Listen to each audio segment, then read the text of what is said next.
Audio check.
Welcome in, everybody.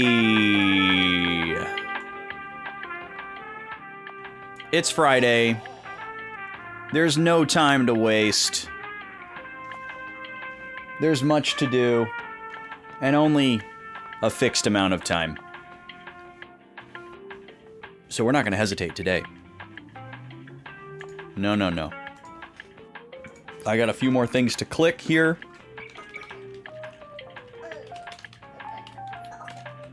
Little guy's ready. He is eagerly anticipating this finale. He thought it was going to happen yesterday. That's why he got so upset, actually. He's like, you said you were going to beat the Superboss and roll credits, and you just ran around. All right, more on that in a moment. Let's get swapped over, shall we? Right over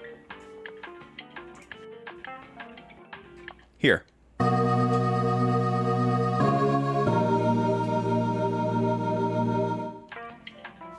Welcome in, everybody. How we doing? The optical illusion persists. I don't know what to do about it. Other than just, like... I guess I could just move the camera even more. I don't know, though. Because if I wanted... what I'm referring to is like, now that the virtual green screen allows like this corner of my body to go in front of the game capture, but this arm is still like outside of the frame, it gives this illusion that my body is turned this way, and that I'm like kind of facing away from the game or from the camera, when in actuality, I am literally directly facing the camera. But the optical illusion here makes it look like I'm kind of turned this way. So if I like move this way, it's less pronounced. I mean, there's also like an angle to it because like the camera is like not at the same angle as this couch. So like there's a line on my shoulders that goes this way. Plus my shoulders are uneven.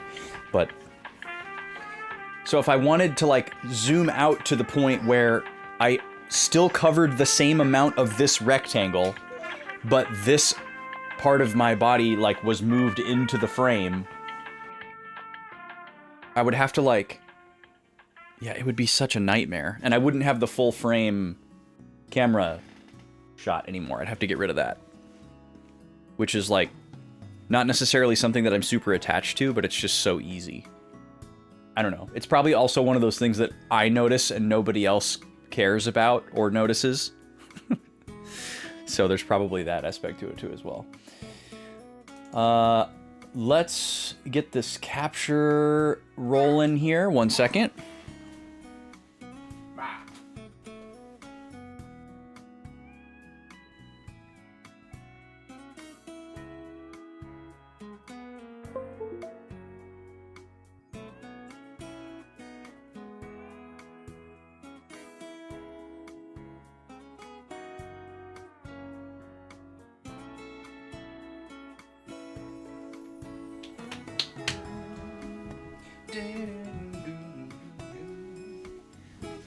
I like how the virtual green screen was trying to find Luigi. It was like cropping his hat in. That's funny.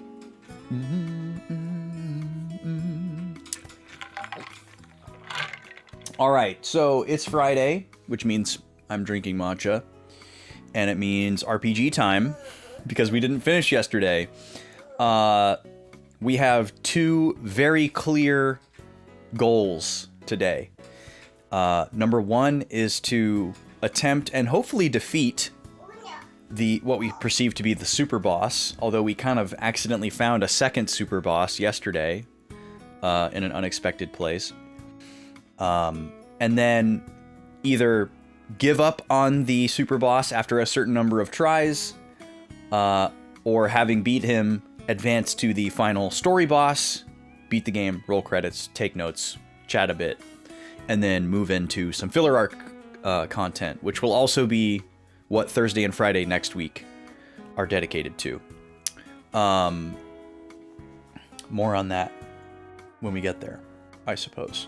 Also, when we roll credits on Blue Dragon today, I will launch the new RPG poll for what we play next in a couple of weeks. And there are 5 options on the poll for the first time ever.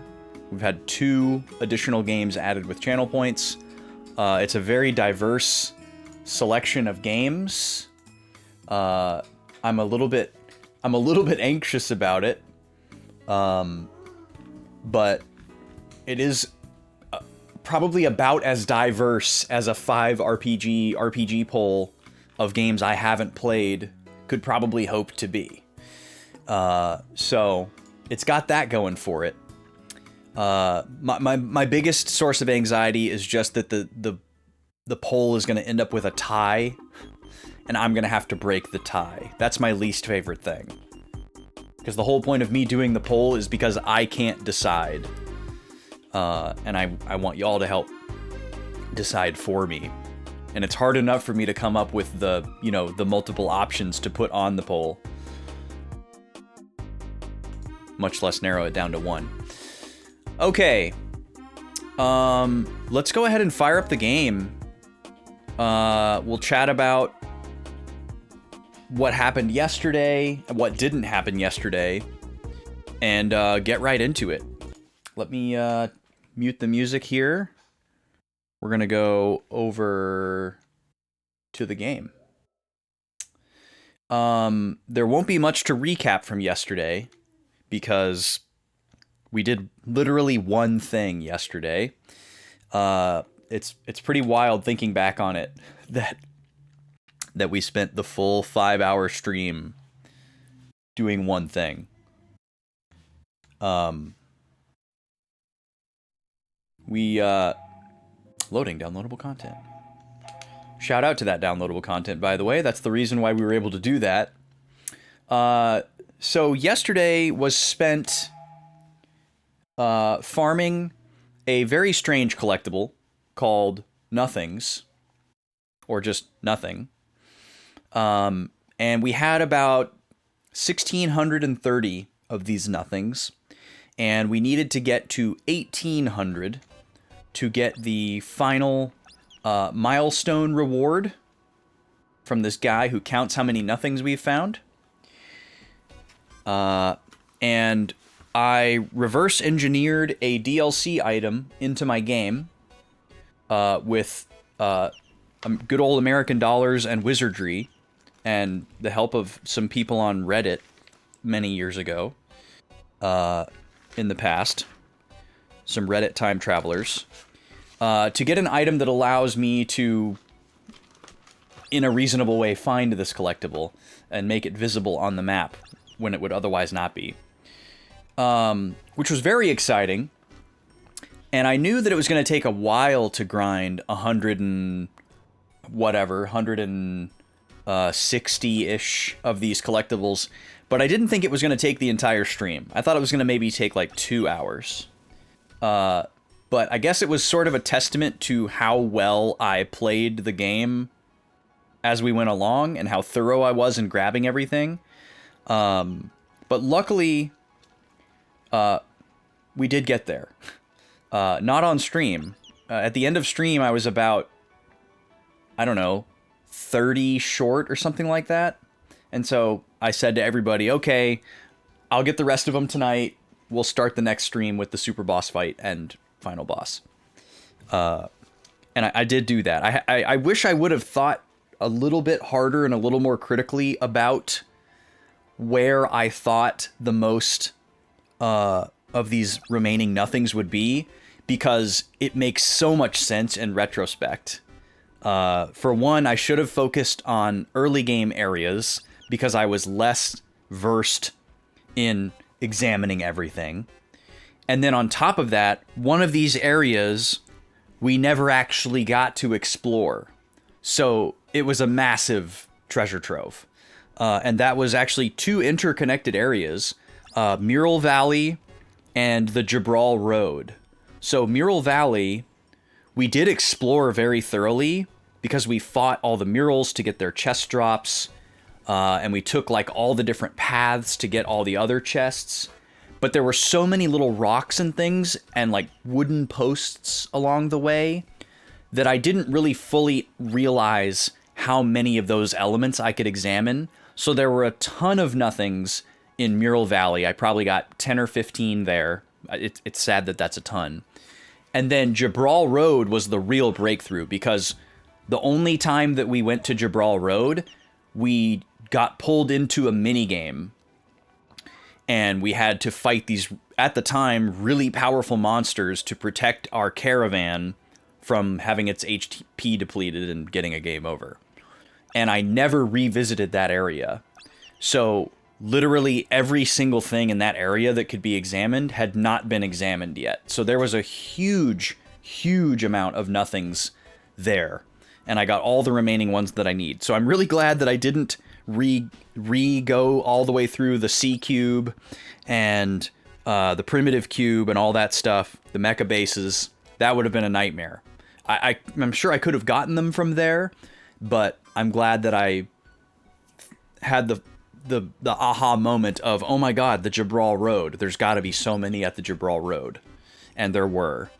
There's still a ton of examinable items at the Jabral Road that I didn't pick up because I was kind of like keeping count in my head to get to 1,800, and then I just got a few more in case my count was off. and left behind everything else. So there's probably still quite a few there, plus all the things that weren't nothings that I could examine. There's tons of these little rocks there that you can examine. So if I ever run into somebody who's playing this game and they're farming nothings and they're at the end of the game and they're like, any tips? My first tip is going to be Jabral Road. Jabral Road. There's got to be at least 30 or 40 nothings there, I would imagine. But we ended up with a final total of 1807. I got another ribbon. That is what is equipped to Shu now. Shu did not have status immunity before, so that gives him status immunity. He's also got massive elemental resistance. That's our second ribbon. I'm assuming it's only possible to get 2 in this game, but I haven't looked it up or anything. But everybody else amongst our accessory spread has at least status immunity or elemental resistance, if not both. So Shu has elemental resistance from the ribbon and status resistance from the ribbon. We can get rid of this black belt, actually, and give him something else. Because it's literally not doing anything for him. So maybe we can give him this speed booster. That seems like a pretty good idea. We'll take a look at that in a second. I want to look at everybody else. So Jiro also has the ribbon, and then he has massive speed boost. Kluk has the final war necklace, which gives her elemental resistance, but she doesn't have status resistance except for sleep and petrify and poison, which is actually pretty good. That's a pretty solid three-way spread there. Hey, Raised, how are you? Welcome in. Welcome, welcome. Morrow has elemental resistance from Renew Ring.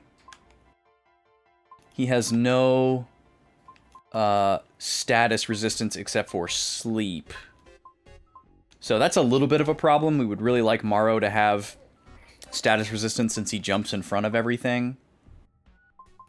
Let's give him the belly button ring of wind instead. This poo might have wind attacks. I don't think it has fire attacks. And then Zola has Shadow Step shoes for dodging elements, and then Renew necklace for status. So everybody's pretty well set here. I don't think we need to really go through accessories other than just deciding one thing for Shu to wear here. And I'll probably give him that speed scarf. So 186 versus 231. Oh, we have another Belt of Hermes. Okay, maybe I'll just give him that then.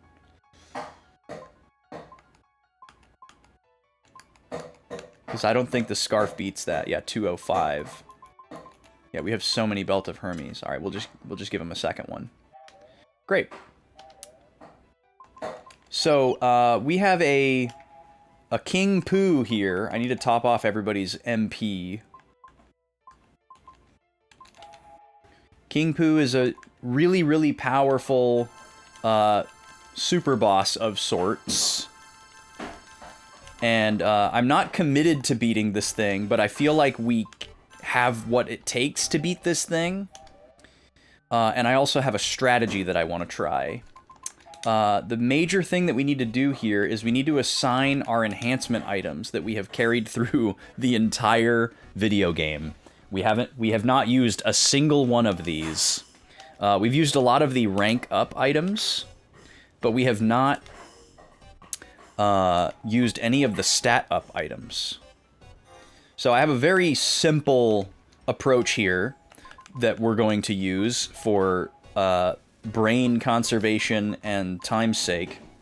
So basically, all of my magic attack stuff is going to go to Kluk, because she's the magic attacker. Easy peasy. All of my physical defense stuff is going to go to Morrow, because he jumps in front of everything. He already has the highest defense, so you could see this as counterintuitive, but these are just 1 point, so it's not that big of a deal. Magic defense, what are we looking at here? Everybody's pretty even on magic defense. 5 points isn't going to make or break anything, but it's just like, it should be used, you know? So let's give that to... I guess I'll just give it to Morrow. Because he jumps in front of some magic stuff, too. Max HP is useless. Everybody has max. It's weird that Bodybuilder's Elixir is worse than the HP up Elixir. MP, nobody uses a lot of MP other than Jiro or Kluk. So, I guess we can just give these to Jiro. Kluk is almost at max MP. And she might hit max MP after we boost her class a couple of times. If we have any black hearts. The Golden Eternal Engine gives you agility by 3. Okay. That's what that is. So we did get that from the Golden Mecha Robo. Where is everybody's agility here? Kluk is by far the slowest character, so I'm actually going to give her all of the agility stuff.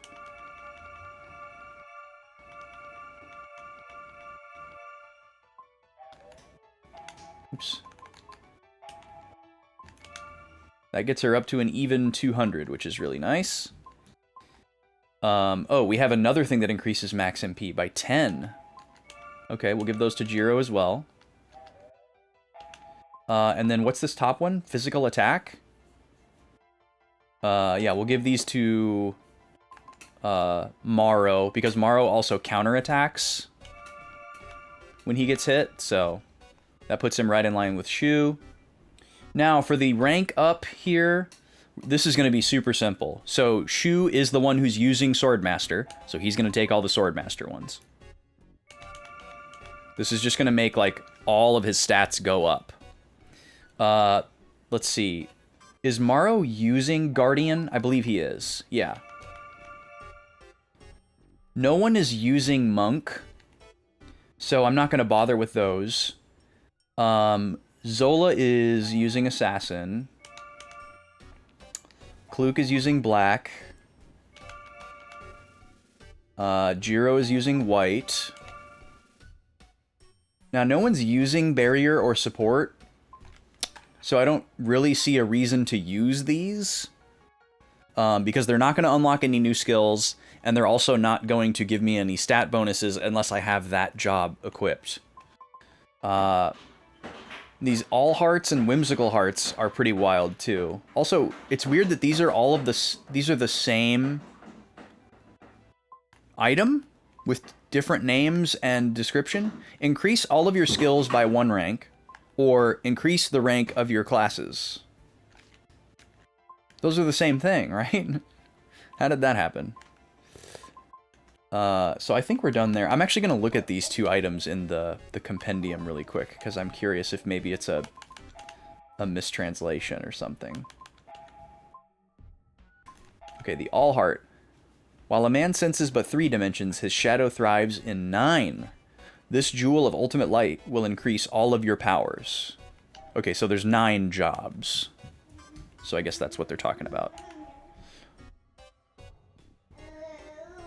Increase your shadow's power by an undetermined amount. Oh, so maybe this is like a dice roll, and it could give you more than 1 rank of all of your classes. Whoa, that's pretty wild. I'm assuming it can't lower them, but I guess there's a small possibility that it could. Oh, Kluk hit max MP. So we need to use some more magical medicines here to get topped off, because everybody's stats went up a little bit from those rank ups. Oh, you know what? We were gonna also buy more hearts with our medals. I forgot about that. Let's go do that too, because that's gonna give us a decent amount of stats. So we need to go to, let's see, Toripo is actually in 3 places right now. He's at the Ancient Ruins, he's at the Mecha Robo Cube, and then wasn't he somewhere else as well? I swear we saw him at, like, Laul or Calasso or something. Now I've forgotten. Oh, shoot. Well, I guess I'm gonna have to just go where I know that he is. So we'll just go to Aurora Ruins. We have 140 medals. That's not gonna get us a ton of stuff, but it will get us some. There's some of the enhancement items that we haven't purchased at all, so their price is going to be pretty low, and we might be able to get a decent amount of them. I don't think we've bought any Guardian Hearts or Assassin Hearts, so those should be pretty cheap, which would give us more quick stat gains for Maro and Zola, if nothing else. We bought a lot of Monk Hearts, which is perfect because we don't need those now. As a matter of fact, I don't think we've bought any of the hearts that we currently have equipped. I think the only ones that we bought were, I think I just remember which direction it is. Yeah. Here it is. I think we only bought Generalist Hearts and Monk Hearts. Maybe Black Magic. But we also found a lot of them, so it's hard to say. I don't remember. There's Toripo. Okay, let's take a look here. Oh yeah, black is the one we've actually purchased the least of. Interesting. Okay. Well, this works out really nicely. Because the ones that we want to buy are basically the least expensive. So I think what I'll do is I'll just buy like one of everything and just keep it even. There's probably a more strategic way that I could do this, but I'm just going to do it this way. So these are the 5 classes that we have equipped. Swordmaster, Guardian, Assassin, Black Magic, White Magic. And then we can probably afford to do that one more time.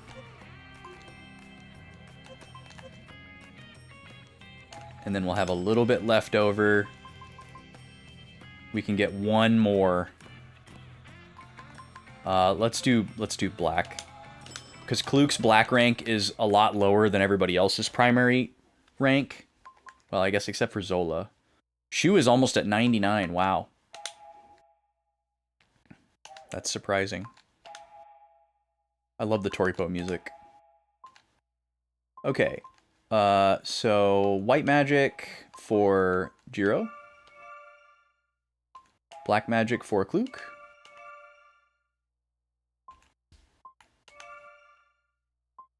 Assassin Zola.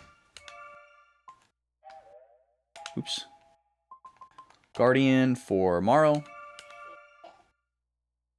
And Swordmaster for Shu. There we go. Easy. Okay, and now I have to warp back to Talta and hoof it back over to the ancient ruins, unfortunately. Or I guess maybe I could just fly there. Maybe that's faster than walking out of Talta after warping. Where is that on the map? I'm really bad at this map. Talta is... I think it's directly south of here.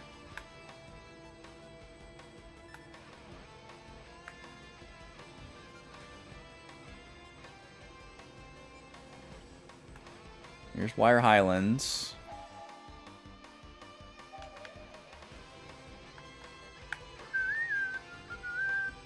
Here's Laserfield.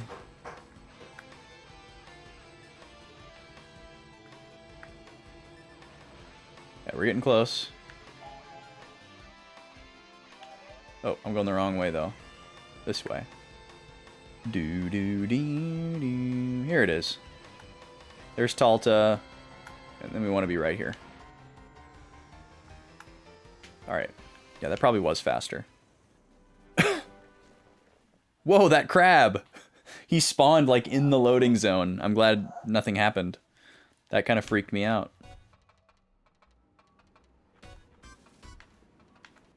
Okay, so we've buffed our stats actually probably quite a bit with those items. The elixirs that increase your stat by 1 point don't really do a whole lot, but the rank ups, those do a lot for your stats. We got to use a couple of more MP restore items here. Kluk has hit max stats, which is pretty cool.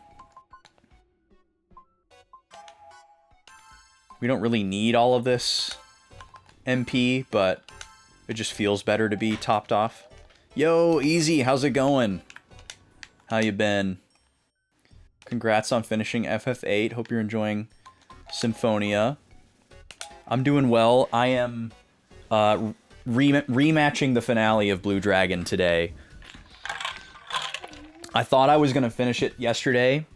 I was convinced, but it took me way longer than I thought it would to farm this collectible that I wanted to farm.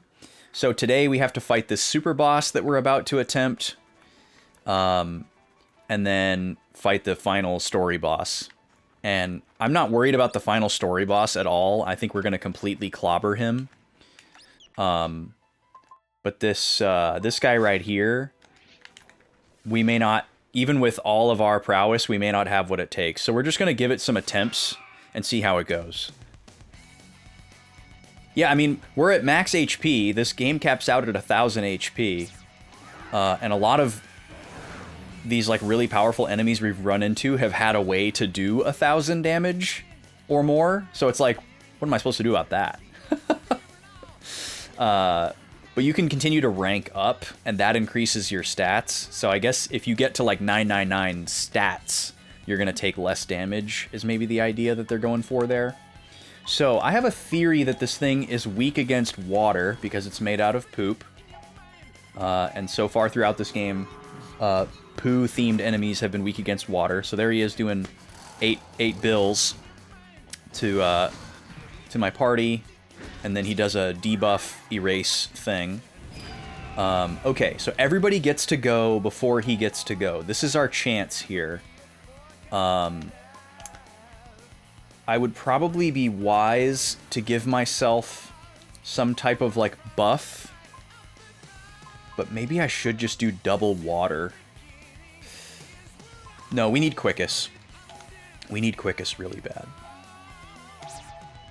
Oh, that didn't hit everybody. Ah, I just wasted... Okay, I need to reset. I need to reset. That was too much of an error.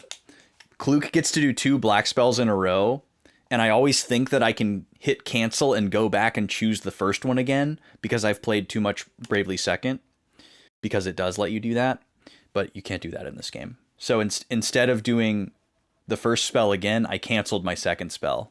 We're not going to start off like that. Yeah, this boss theme is wild.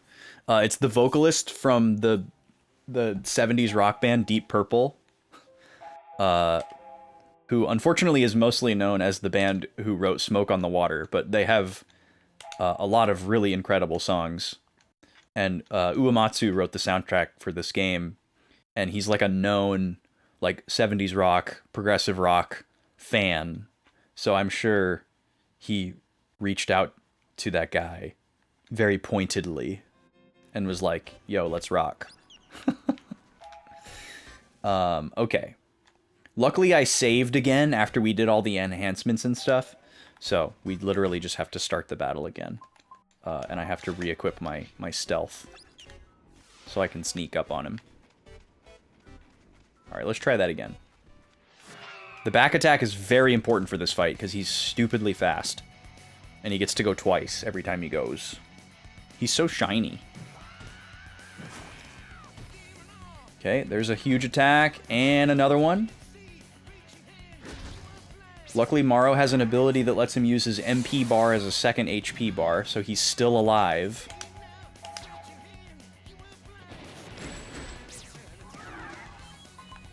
Okay, this is a very different gambit than we had last time. So we need Shieldus on everybody. I didn't get that on everybody. I let go too soon. All right, and we're gonna put our we're still putting our faith in water here. We haven't even found out yet. Well, this is going to be bad. Because he's just going to kill Morrow on this next turn here. We're just going to have to let it happen. Maybe we'll get lucky and he won't do it, but I don't see how it's possible, because Morrow's going to jump in front of whatever he does. Oh my god, he missed! But the second one's going to hit him. Yeah, there's 1200 damage on a critical. Nothing we could have done about that. Okay. Because Morrow is dead and I want an answer here, let's just do big water here.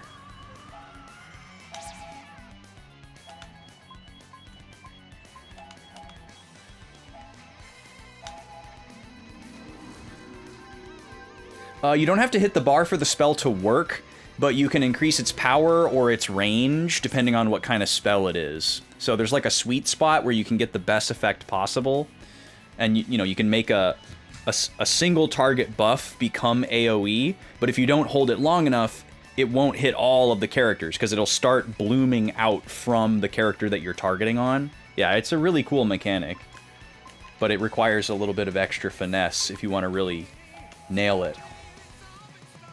I like it a lot. Alright, please do a ton of damage or lower his defense. Miss! That's terrible. Okay, Zola gets a free revive. This doesn't do damage. Alright, come on, Waterus. Okay, well that's more than 80 damage. But it's not very much damage. I think this thing has like 15,000 HP, so if the most we can do is 300, we're probably not doing this.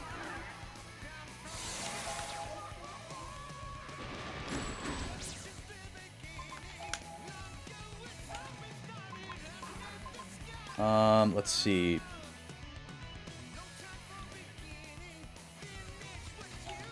I think I should revive Shu first.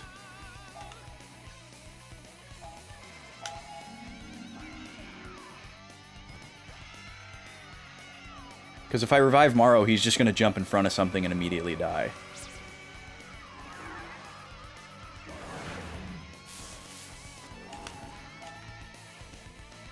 Alright, let me make sure that Shu's regular physical attack doesn't do more than the Water Sword. Although we haven't hit Water Sword yet. Usually when we have a poo enemy, hitting with them with water has caused like their defense to drop. Let me just do 2 uncharged waters here and see how that does. Because maybe it takes a couple. It's not that much less.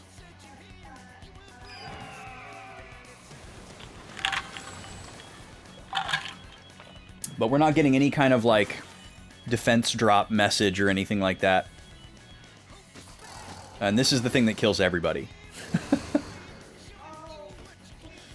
Doesn't hit the back row very hard, but now they're on their own.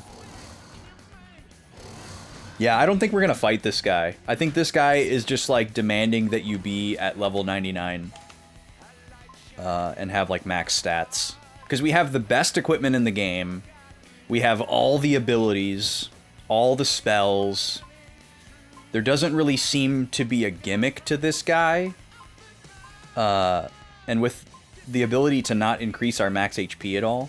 I mean, I guess we do have a spell that allows our max HP to go over the limit. But it would take so long to get it on everybody. I don't think it's the move. So, not gonna try it. I'll keep going for a minute here and we'll see what happens, but this fight is basically already over in my mind. I guess I can hold out hope that prolonged exposure to water is going to pay off, but it doesn't seem like it's going to.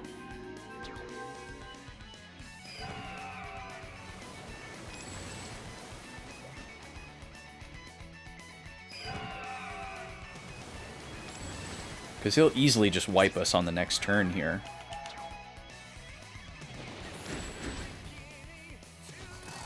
He hasn't landed his rare steel yet. There's a bit of RNG here, too. Like, he can just do that. He just calls 2 random moves. He has 3 moves. Wow, 3 in a row. Okay. 4 in a row.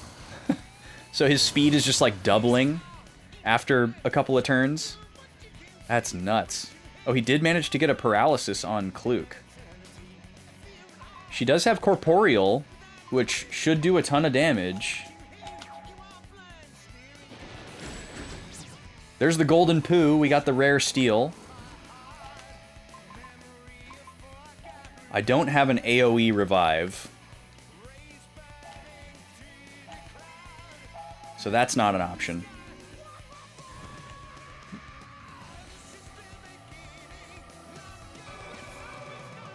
That handstand.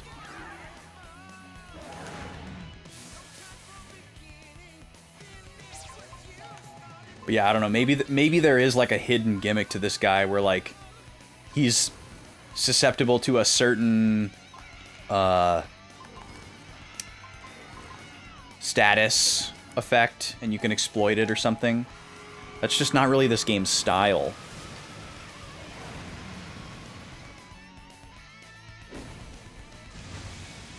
Okay, Water Sword does the most damage out of anything that we've done.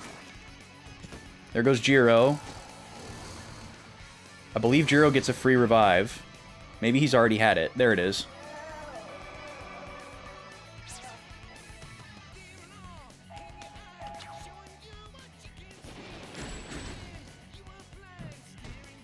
It's a shame that Kluk is paralyzed because she has full tension.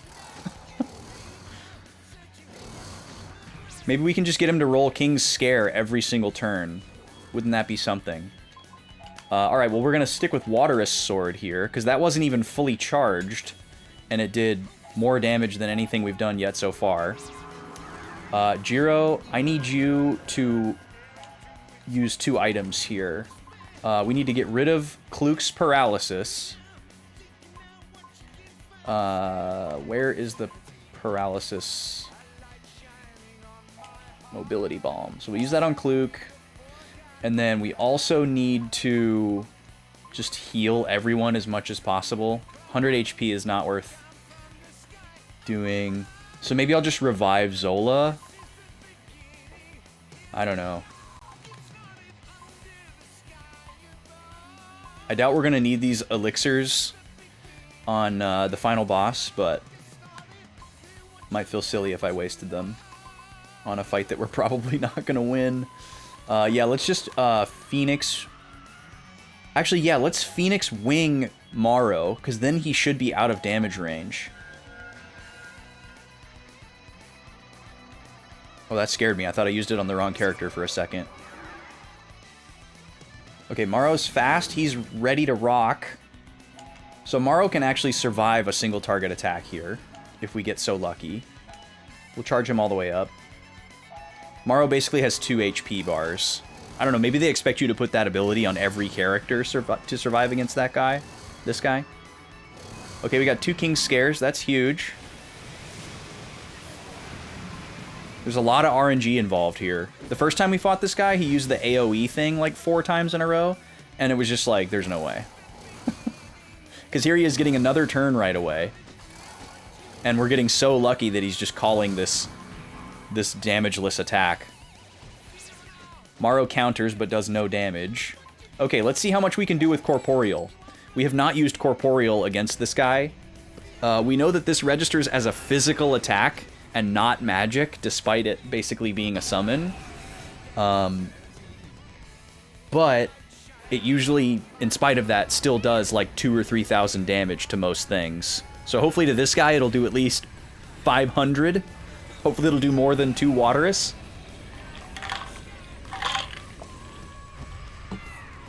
If she does more than 600 or 700 here, then it's worth it to use this when it's available. Because Waterous was doing like 200 to 300, 300 and change, and then we get to do it twice.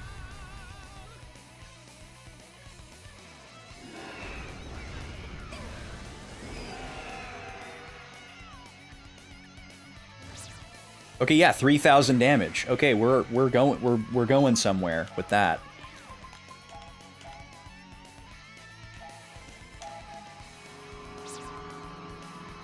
Okay, I think I just have Morrow attack here. Morrow can still survive something if we can manage to get a... Yep, okay, so Morrow survives that because of his ability, but he won't survive this one. Darn. 2 physicals in a row. Yeah, if we could survive long enough to get off a couple of corporeals, then this fight would be doable. It's still pretty ridiculous, though. Especially with the luck element.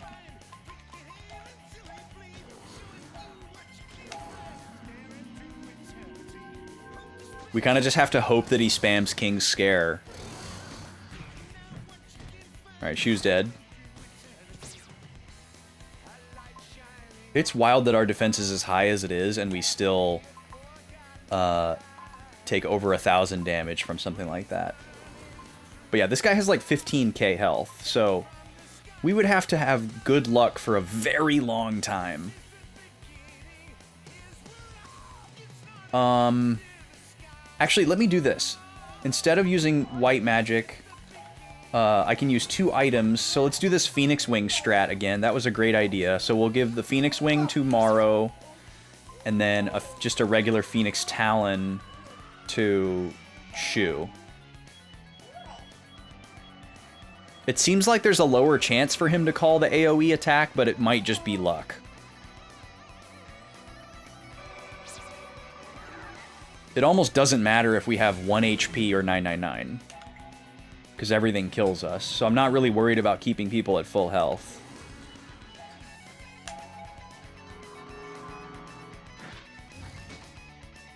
Critical 147. That's so weird to see. Alright, 400 on the Waterus. That's great.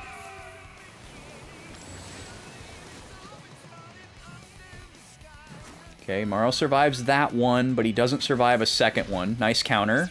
Even though it's only for 80 damage. That's so sad. Okay, well, everybody's dead now. I don't think anybody lives that. Oh, Jiro's still alive, but he's gonna die to this. Alright. Yeah, this fight is doable, but I don't think it's worth it. I can always come back to it later on. I think I want to just go fight Nene and be done. Because there's another enemy like this that's really, really strong. That doesn't even look like a boss. But he hits just as hard. And he's just walking around in a random dungeon, kind of like this. So, we're just going to leave it behind. And I feel totally fine about it. So, we need to warp to Patch S. This is like our go-to spot to get to the rift, because it's like the closest place. We have seen the cutscene before the Nene fight, but I gotta be ready to write if there's any, like, conversations during the fight, and then obviously after. I'm sure there's gonna be a ton of cutscenes and stuff to write. I got my page ready.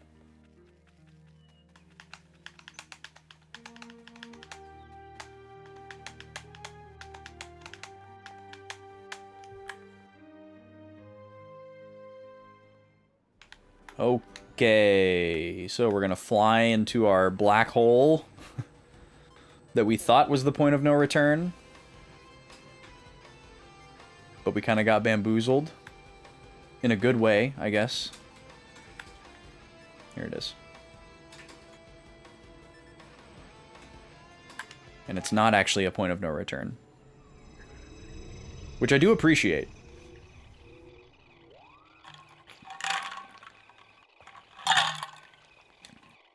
And I guess it was kind of a temporary point of no return, but it was not very long before we were able to go back. Okay. So, now we can warp to the final boss. Let's just save one more time. I believe the save point is over here by the ship. There's the warp key. There we go. Alright, we'll drop one more save here. And I'm just going to quickly make a note here. Decided to leave Superbosses behind.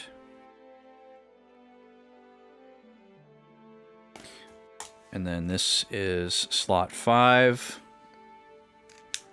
And we'll call this Nene time.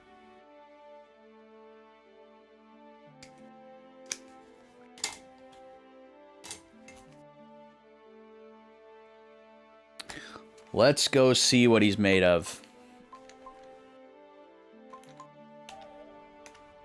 Alright, we can warp directly to his door, which is very convenient.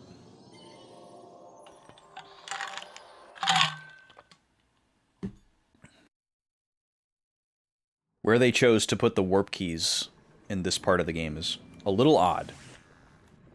It is nice that they put one right here in front of the final boss door, but it's weird that there's not a save point here. Not sure what to think about that. Okay, here we go.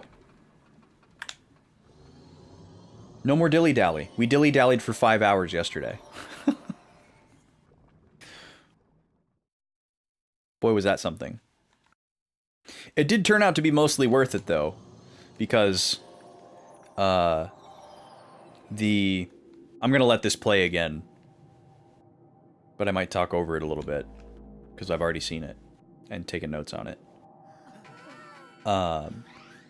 It did sort of end up being worth it yesterday because despite the treasure trove that we found, or that I found off stream after I was done streaming, we didn't go over by that many.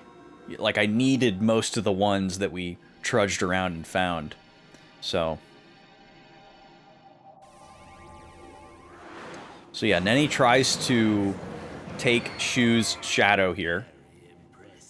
And Shu claws it back, which is pretty cool. I want to see this again. But yeah, Nene has a shadow of his own that's a fusion of 4 of ours, but not Zola's. He never got Zola's light sphere. So I was really wondering if that was going to become a thing. Of course, he casts Zabo aside again. Poor Zabo. He offers us the opportunity to be his successor for like the 4th time. And of course we decline, because that's lame.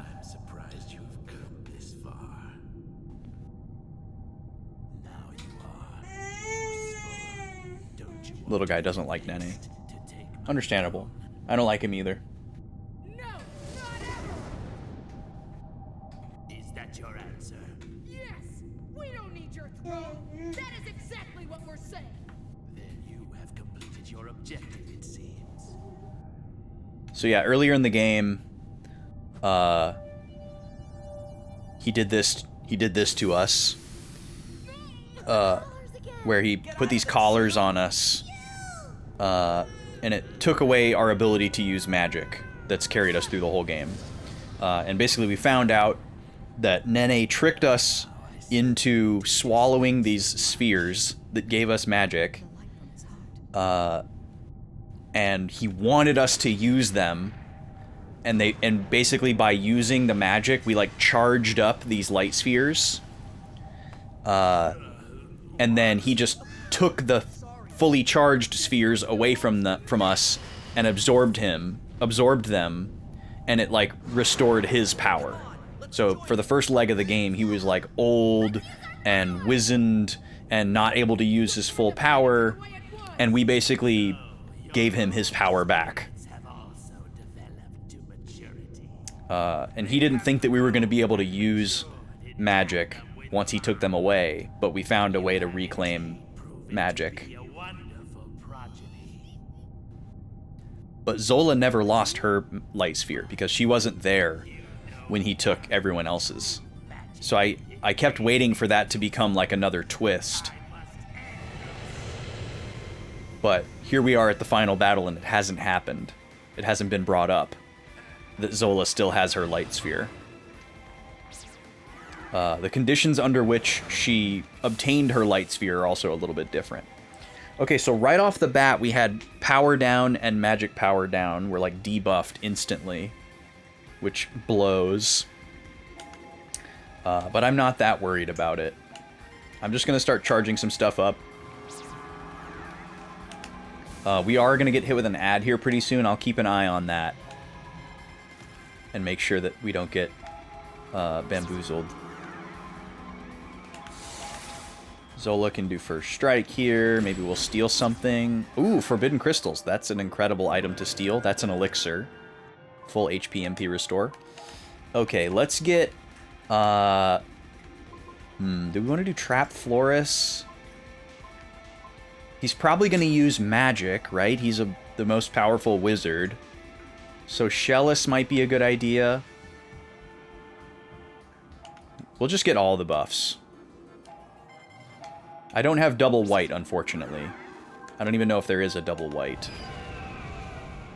And then we'll go support magic on turn 1 here.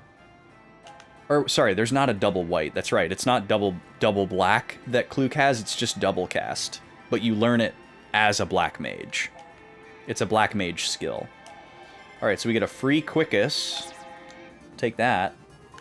And then...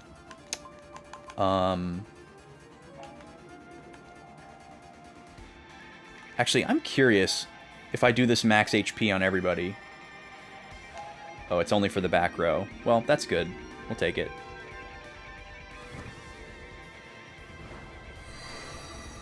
That's probably the move for the Superboss, is to try to just boost your max HP really high. 68 damage. Okay, we could be in a situation where this guy only takes significant damage from magic. Yeah, because Zola's doing, like, nothing to him. Alright, we'll worry about that in a minute. We'll get the buffs on first. Before we start trying to really deal some damage here.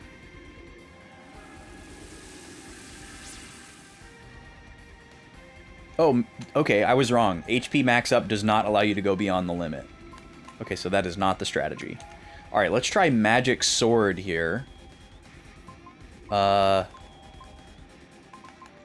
try Shina Sword. Kind of curious. This is the closest thing to a light elemental spell that we have, and he seems very dark. Shadow Elemental.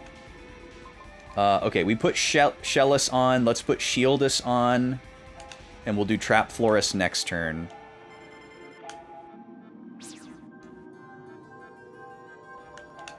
Zola has some magic, so we can kind of mess around with this to get some data. This song is pretty cool, too. Little kind of Dancing Mad kind of vibes there, where it goes like kind of creepy carnival. Let's hit him with... Let's just hit him with fire, because fire is like our preferred single target magic spell. 2 damage, okay. Well, that's not good. I wonder if he's susceptible to erase, and maybe there's like some buffs that we need to get rid of.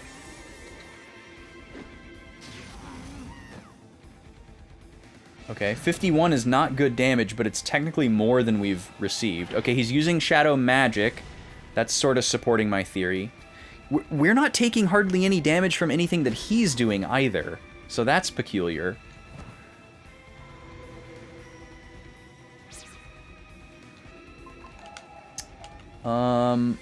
Let's have Zola use the Creature Compendium. This should be interesting. Oh, that's right, she has double item too. I forgot. I don't think I have any AoE support items.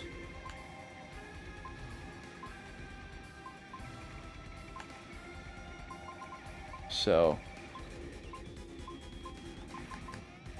not really anything useful I can do there. I suppose if there's any time to use these these attack items, now would be the time, so we can get some data from that. I now have no weaknesses. MP, HP, and Guts are all at the maximum level. Interesting. So the twist in this game is that the creature compendium was written by Nene. And you don't explicitly get told this at any point. You just kind of like figure it out as you play the game. That the monster entries were written by him. So sometimes they're very, you know, self-flagellating. Okay, we're about to get hit with an ad, so I'm going to pause right here, and we'll be back in a few minutes. You're going to see Mario Party if you're not in ads, and I'll be right back.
All right, I'm back. Boom, boom, boom. Just waiting to pause the party. There we go. Okay, back to the old wizard. So yeah, this is a weird situation. Like, if we were doing no damage to him, and he was just clobbering us, I wouldn't know what to do. But the fact that he's not really doing any damage either makes me feel like there's something going on here. So let's try some conniving here. We're gonna hit him with a... Whoa! What the heck was that? Excuse me? Was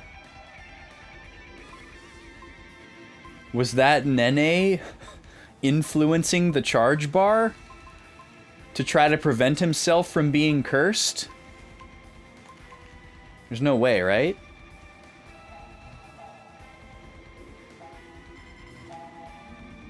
The bar on slowest went normally.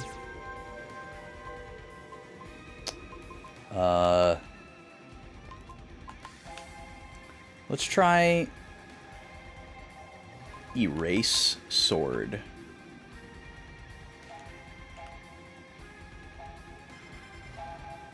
Because that's kind of the next thing that I want to try, is like maybe getting rid of his debuffs.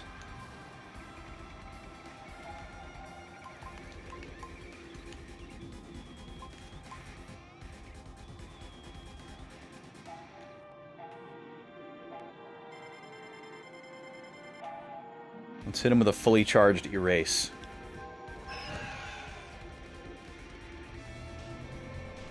Okay, Guard. So not miss, but he's immune to Curse.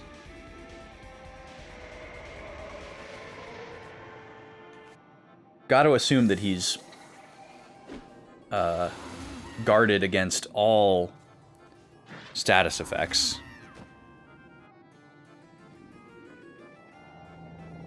His little Celius Crumb guy is making noises, and I wonder if maybe there's an additional target that's going to open up in this fight. At some point. It could be a time-based thing. Like after a certain number of turns, he may do something. We also might need to just wait until somebody's tension meter fills up and hit him with a corporeal, and like that causes something to happen. There's a lot of potential ideas here. But I'm just going to keep experimenting in the meantime, because there don't really seem to be any threats. I doubt that Shadow is going to be good against him, but I suppose it might be worth a try.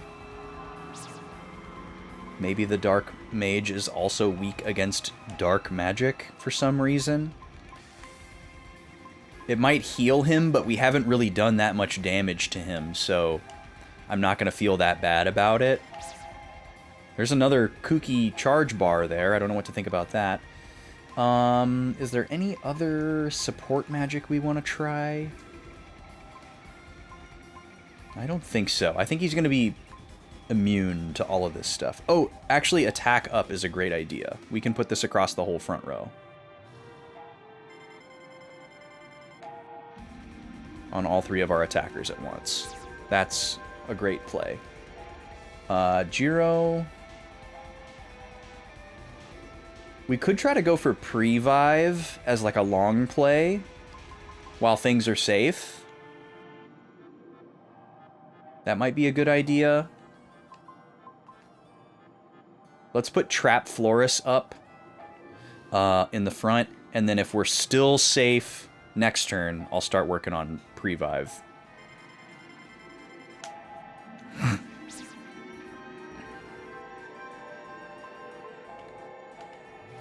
Okay, we'll try Shadow with Zola. That's what I should have done. I already did it with Kluk, though, so we'll just wait. We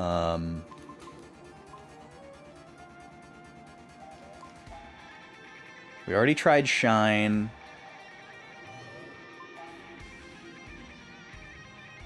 I guess in the interest of being thorough, we can try Wind and Ground.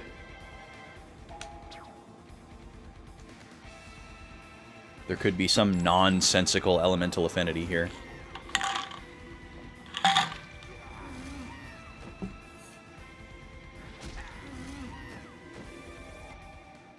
Okay, something's happening. What's going on? Where's our power? We're not doing any damage. We need to come up with a plan. I see. Mirrors. The light from all these mirrors is weakening our shadow's power. What should we do? The time for games is over. Now the end has come.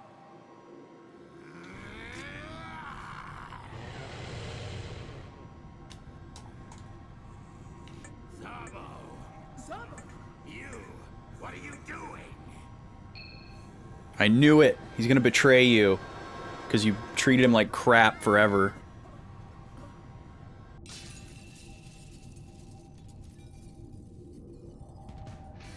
Yes!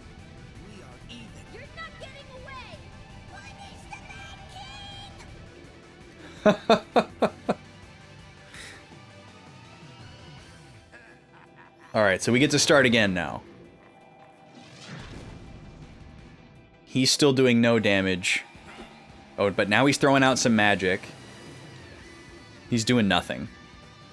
Pitiful damage. There we go! 818 damage on a counter from Morrow. Now we're in business. Okay, let me write really quick here. So, Nene uses the mirrors on the dais to weaken our Shadow's powers, causing all of our attacks to do very little damage.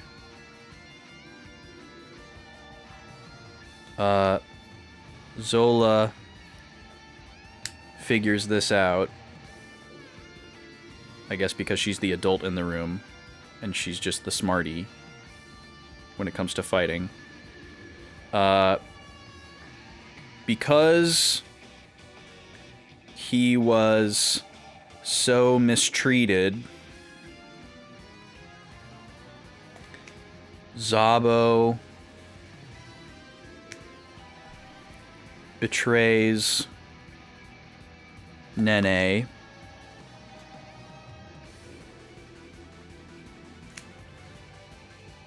By using some console to deactivate or destroy the mirrors.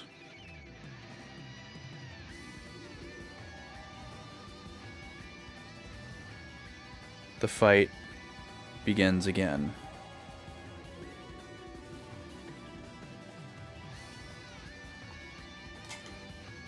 Also, this is a different theme. Kind of wild that there's two different themes. So we retained our tension from the first battle, but none of our other stuff. So we're gonna have to do all those buffs again, which sucks. All right, we're gonna go to our normal gambit here, because I think physical attacks are gonna be fantastic. I'm not really worried about his damage, so I'm not going to focus on putting Shieldus and Shellus up really quick. Let's get Trap Florus up right away. Because this is going to do more damage to Nene. Another Forbidden Crystal, that's excellent. And with Kluk, let's see. We'll do Quickus here.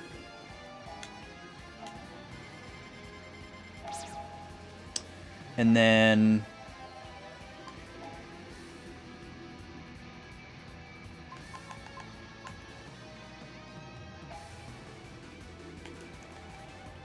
can I put attack up on everybody in the front row? Yeah, let's do that. This will be great because it'll go off before Shu's attack. And the one that Morrow is about to charge up.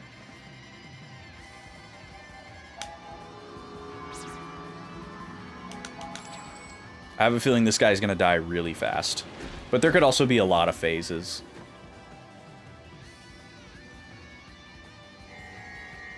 What's up, Grobby? Yes, this is the finale to end all finale streams. It's true.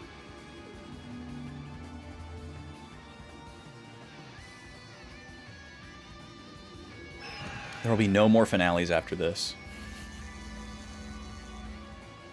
Alright, we're gonna hit this guy so hard. 2100 damage! My man! My man is getting slapped! Oh my god! 1700 from Zola. Whew! This guy is not gonna last long. There's no way he has more than the Superboss, which has 15k. Okay.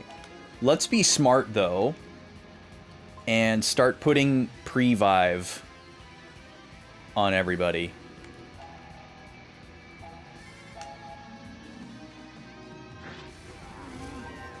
$2,100.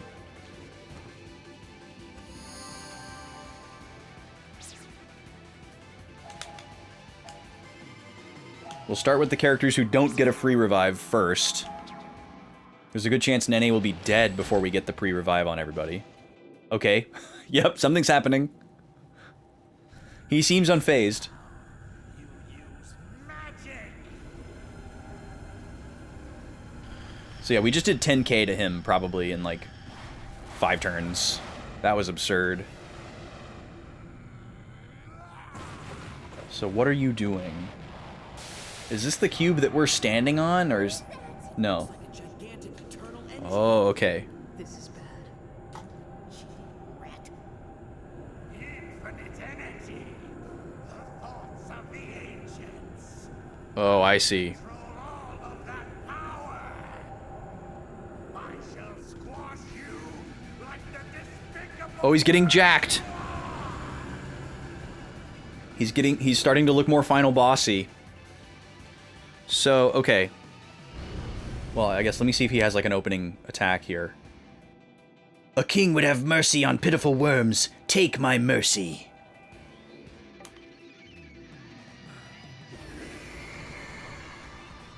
Oh, he fully heals you. And then perish in darkness. I see. That was a weird canonical reason to give you a full heal before this battle. But if they thought that I was in danger after that first phase, I don't think we have anything to worry about here. We barely got touched. Okay, let me write a little bit here. So after a damage threshold, Nene summons a giant eternal engine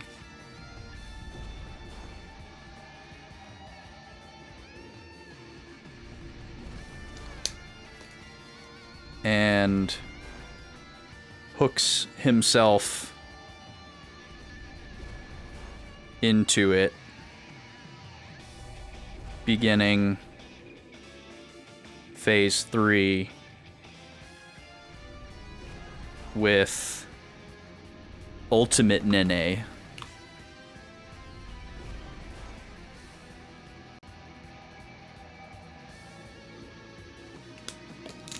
Okay. So, same gambit. Just hitting so hard. This guy probably is stronger than the last phase. But I'm still going to put Trap Florist up first. Because I'm feeling confident. Kluk. Let's do Quickus.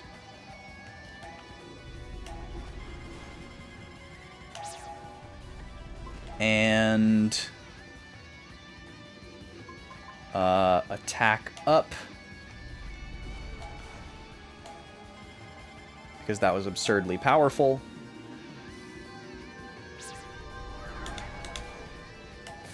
Morrow, you can charge.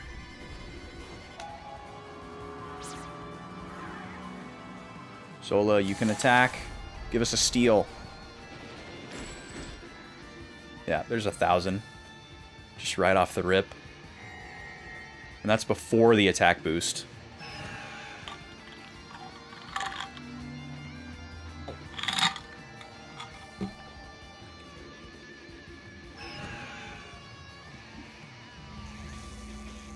I don't know how much this increases our power by, but I guess we'll find out right here. Yeah, it's by about 50%. 2,400 damage on a standard attack.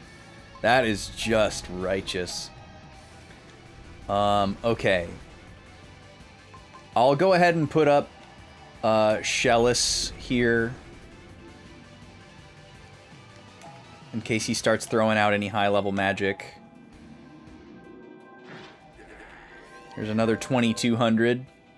I didn't charge up this Shellis enough, so it's only going on 3 of us. Or 4 of us. Sorry, Zola. The Grand Shadow Crystal. That's not that great of a steal. Okay, we're going to start hitting this thing with some really powerful magic now. Because I bet Flaris is going to work just fine. That's our go-to single target spell.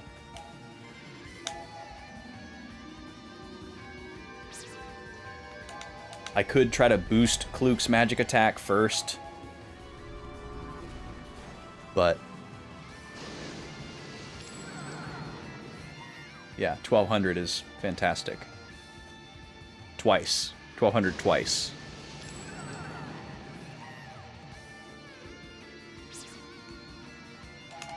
If we could deal this kind of damage out to the King Poo, it would be over in a couple of turns. Woo! Zola!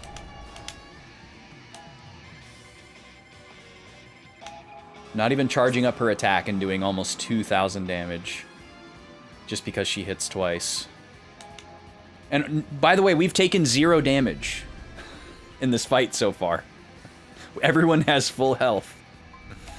Alright, I put Shellis out. I can put Shieldus out too. This time I'll make sure it actually hits everybody. Here's another 2 grand.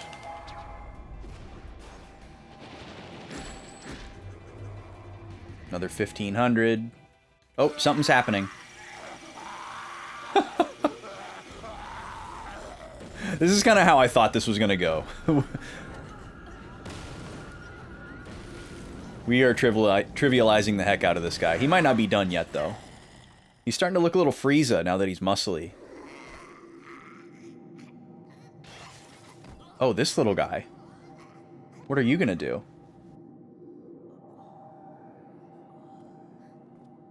Is he dead? Zola, Oh. Oh no. It's gonna happen. I want it back. I knew it.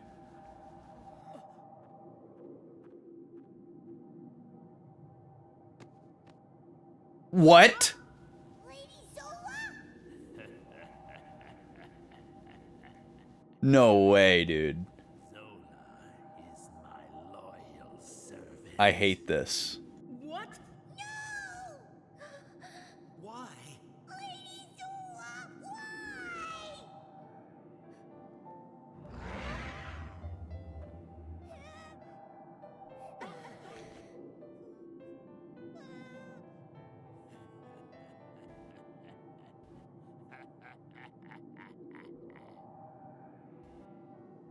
What? What? Okay, hold on. After destroying the giant eternal engine,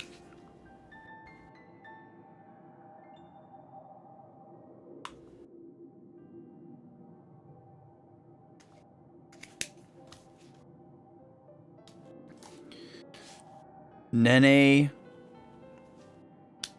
collapses, and his little froggy minion guy breaks out of his holder and runs off.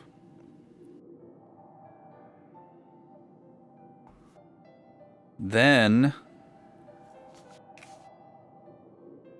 Nene says to Zola,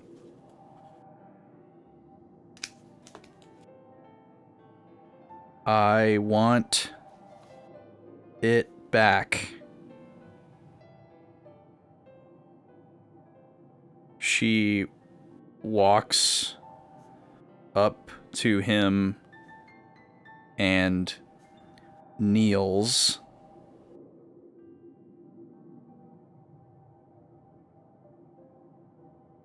The party is dumbfounded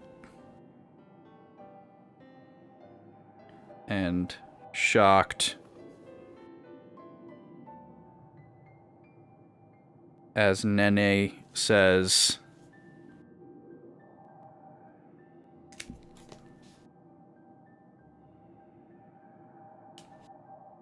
Zola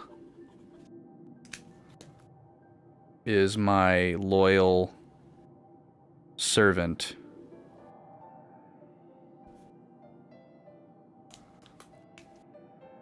Morrow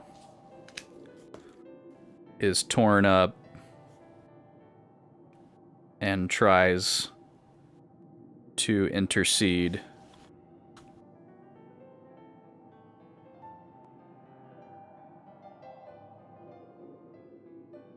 But she summons her shadow against him.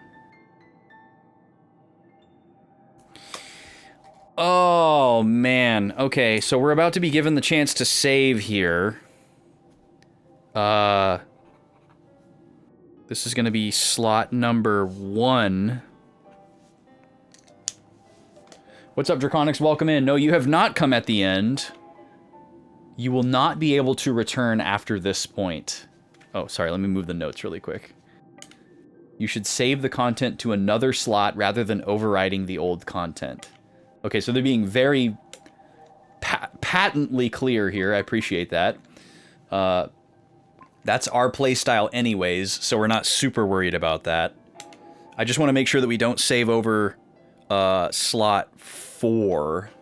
That's the key one for us to preserve here. I don't think that we're going to need to save too many more times. Primitive cube depths. Zola's not in our party. This is very unexpected. So I guess I'm just going to call this save slot Zola Betrayal, question mark? This raises so many questions while answering one. I've had the suspicion since the end of Disc 2 that Nene was going to try to take Zola's light sphere back, but this is not how I expected it to go. So, some immediate thoughts here before we continue.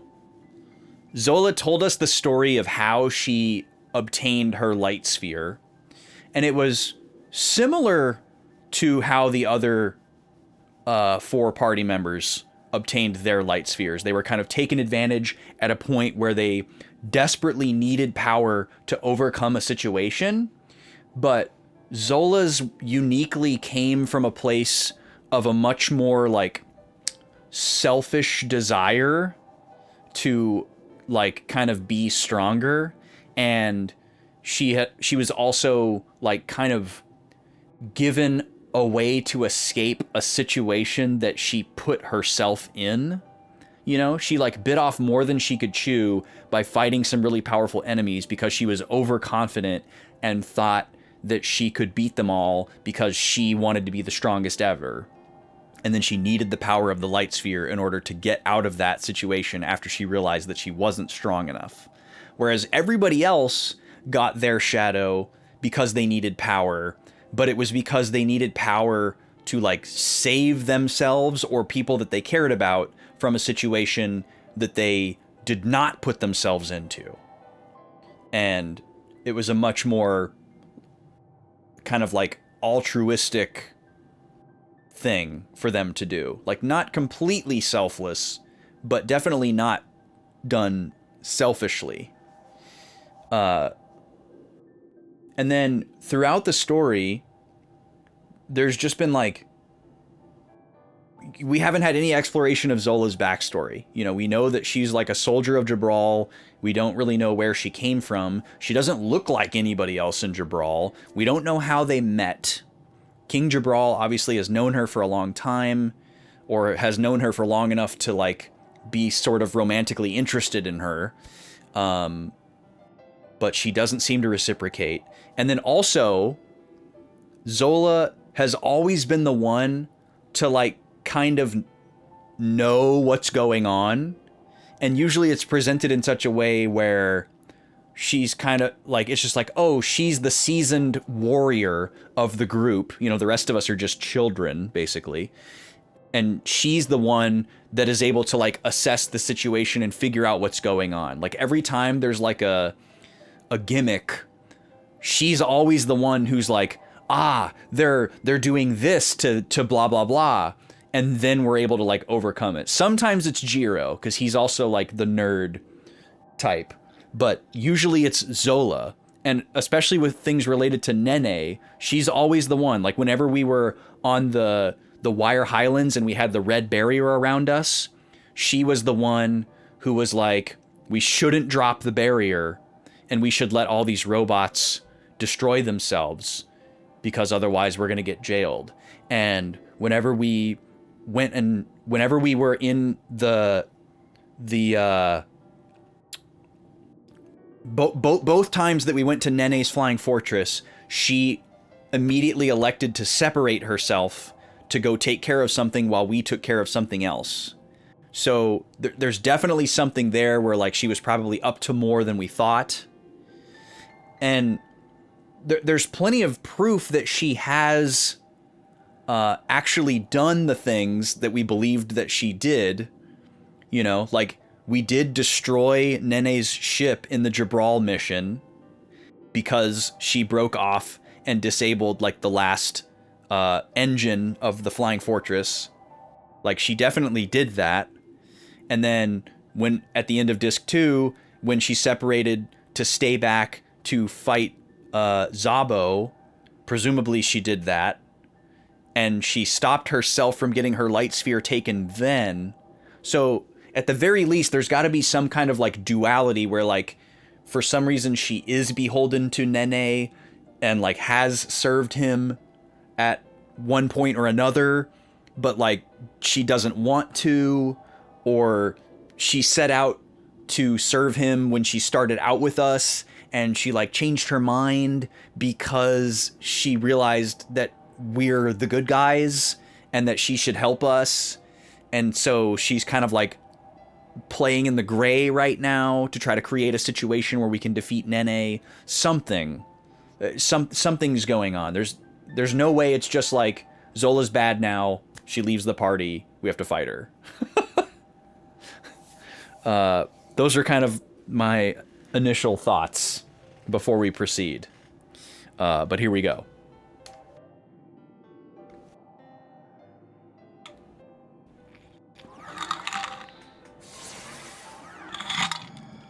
So we are just being put into a fight against Zola. I have no idea what to think about this. I feel like it could be a thing where we're supposed to not fight her. And this is like more of a cinematic thing. So I'm gonna have everybody defend that's a physical attacker. I'll put some barriers up here.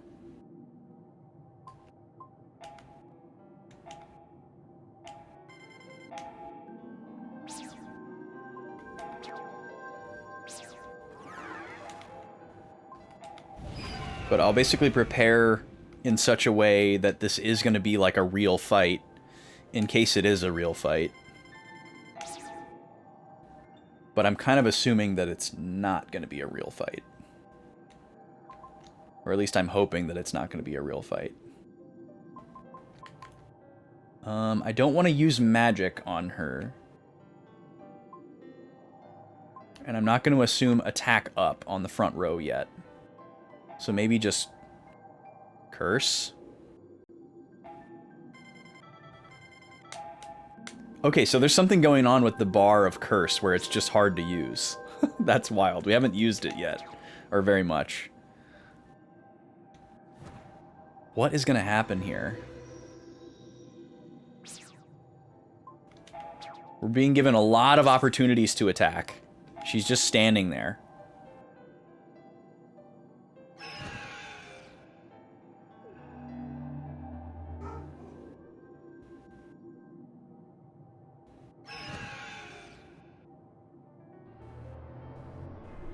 Miss. Okay, so probably not immune. What do I do now? Shellis?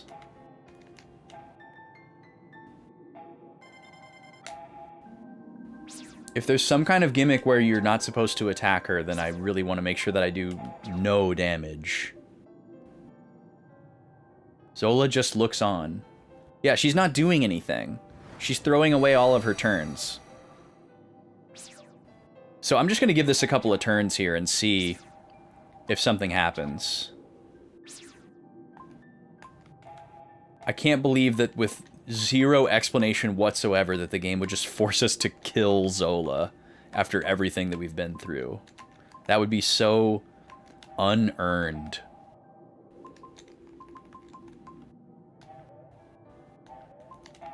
Yeah, I think I'm just going to move to defending with everybody at this point, just to see if anything happens.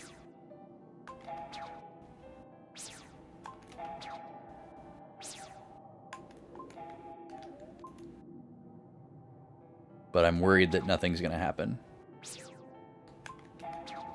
I suppose I should probably, in the interest of being a real gamer, I should go for a steal with Kluke.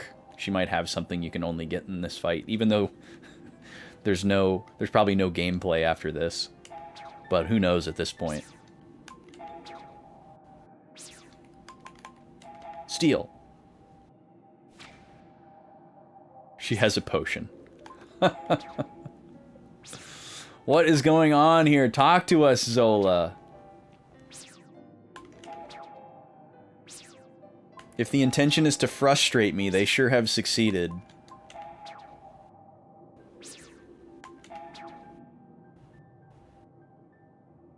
She just looks on.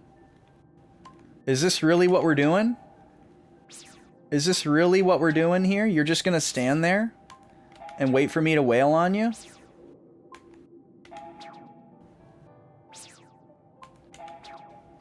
I don't get it.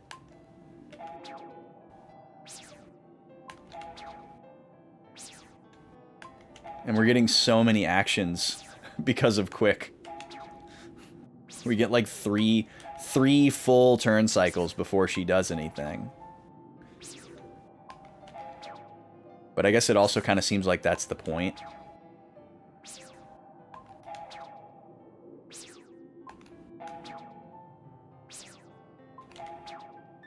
Come on, Zola.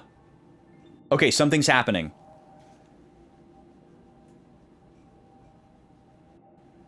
It's no good!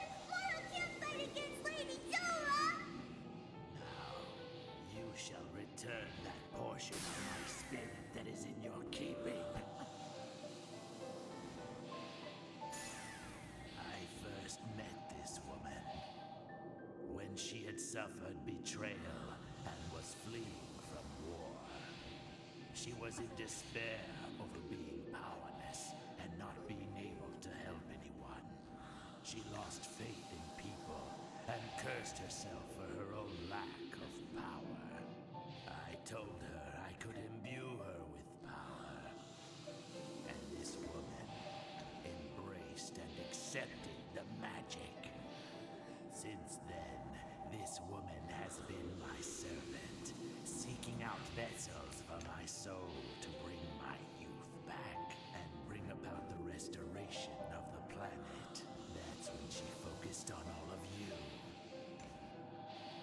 Do you recall when you swallowed the light spheres and the voice that told you to? I do. That voice. Was it you? It wasn't Nene?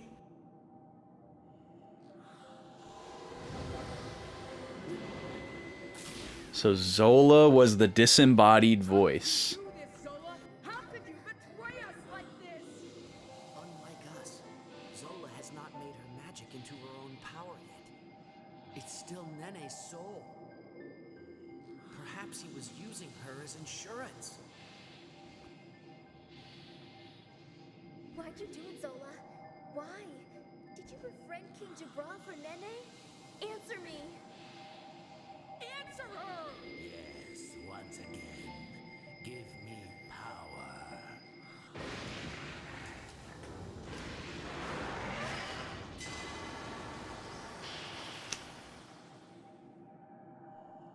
What? What's going on here? That is your light sphere. I've cast your spirit away. What? I've discovered I have my own power inside.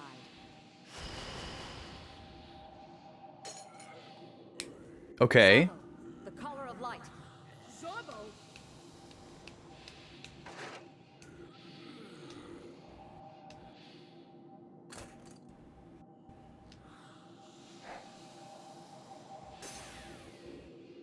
There we go. Now stuff is making sense. Anyone, it wouldn't be Shu and his friends. It would be you, Nene. Yeah. Okay. I wanted power. I told you that, and you showed me power like I'd never seen before. I've been thinking about it ever since then, about just how powerful you'd be when you regained your youth again. Yes, from the start, it was your power I was after.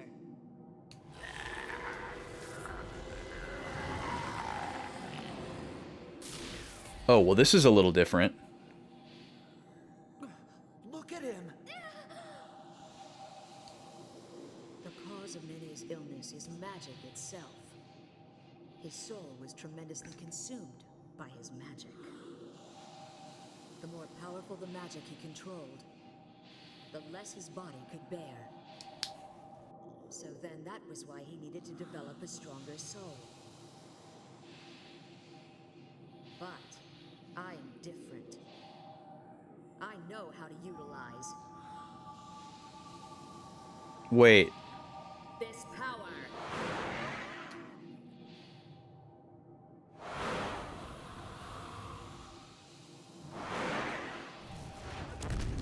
Oh, okay.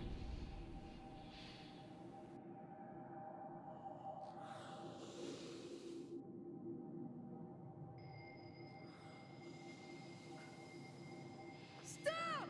Don't do it, Zola! What? Let her do it. Follow the same path as Nene! Lady Zola! I will be the one to decide how to use Oh, this. okay, wait. Yeah, we don't want her to do this. I thought it was just killing Nene. Zola! Lady Zola! Please don't do this!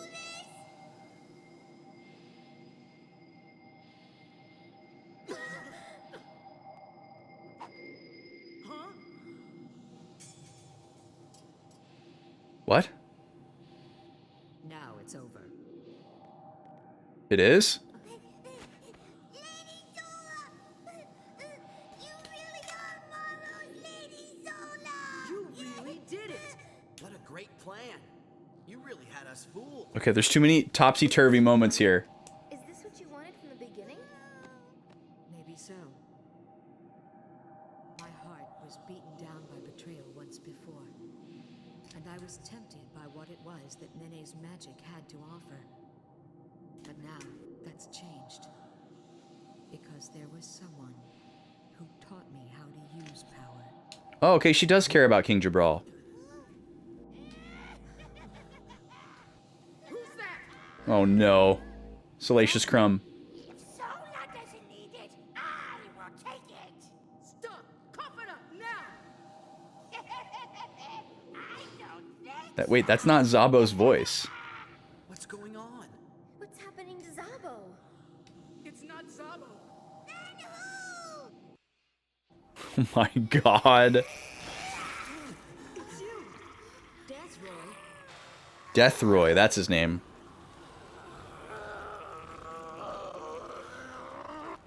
I thank you for cutting the chains that bound me. At long last, I'm finally This is absurd.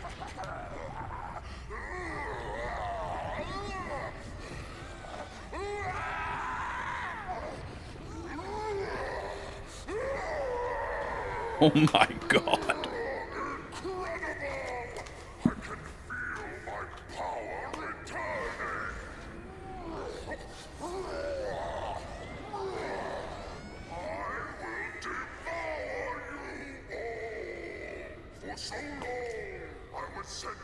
Whoa.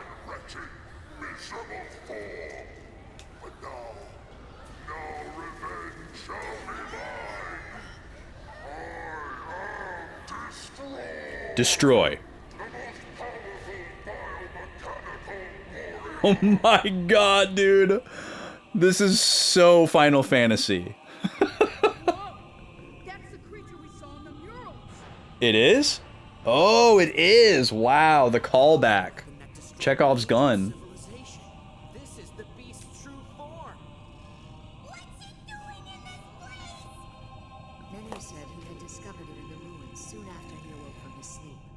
He cherished it as a last living remnant of his past that exists in his present time. Wow. He has forgotten how to use magic.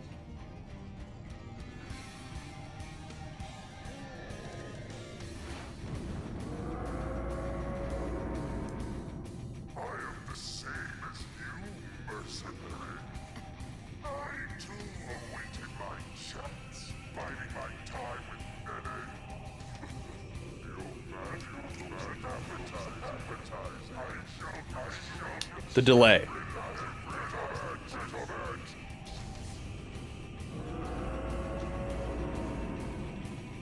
Okay.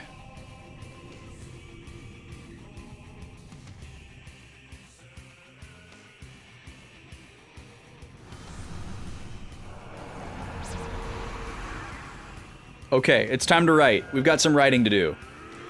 Zola was the disembodied voice that instructed the party to swallow the light spheres. So there's a lot of implications that Zola's goals were very malleable and shifted over time. Like when she first started serving Nene, she probably did just have it in her mind that he was going to give her power, and power was what she cared about over everything else. And she was going to plan to manipulate us and all that kind of stuff. And at some point, she figured out, oh, I can actually figure out how to steal Nene's power and become even more powerful. But then I guess at another point, she realized that she cared about us and that we were on the right side and that Nene's power just needed to be destroyed. Okay. So, after the party reunites and catches up on Zola's story,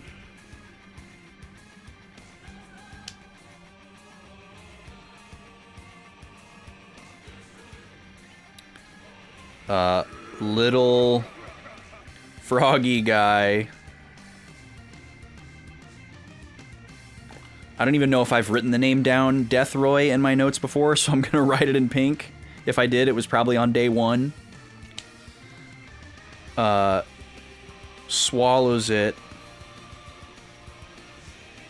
and morphs into a giant biomechanical weapon named Destroy.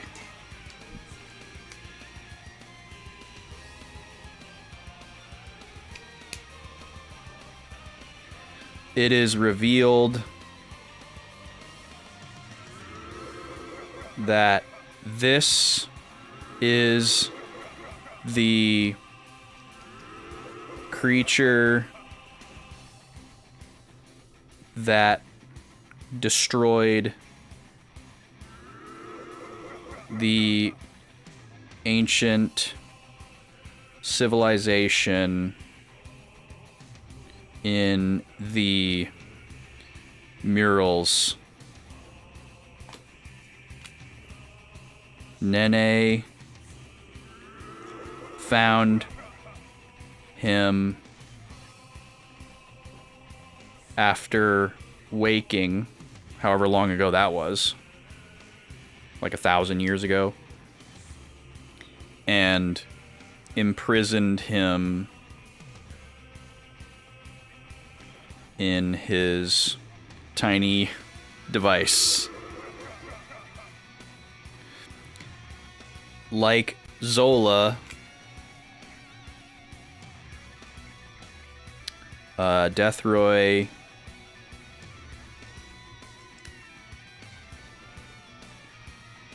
bided his time and harbored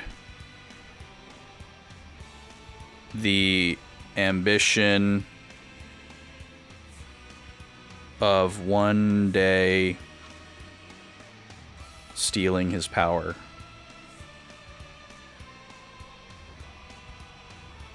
And regaining his true form. Okay.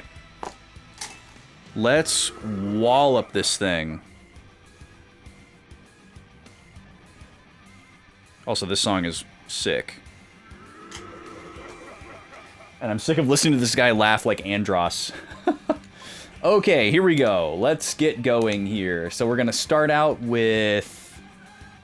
Trap Floris is gonna be my choice.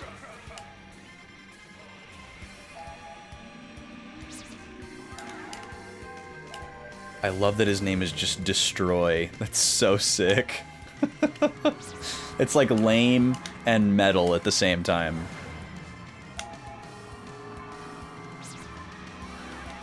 Alright, Zola, first blood goes to you. Nice damage. Alright, Quickus.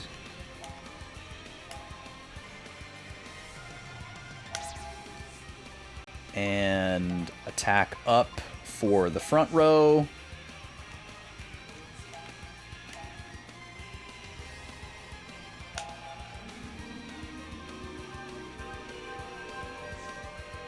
We're getting a lot of actions before it actually gets to do anything, which might mean that it's really stinking strong. And we're gonna be glad we did all this buffing. But despite his appearance, I feel like this is probably going to be just about as simple as the other fights. The Nene fights. But we'll see. Whew! Whew! 3,000 damage. He just got a free heal of 780 damage. I don't know what happened there. But god dang, Shu. 3,000. That was before attack up, by the way, and it was not a critical. Holy moly. That's a lot of damage. Okay, let's get some more buffs on. We don't have Shieldus or Shellus up yet, so we'll start with Shieldus.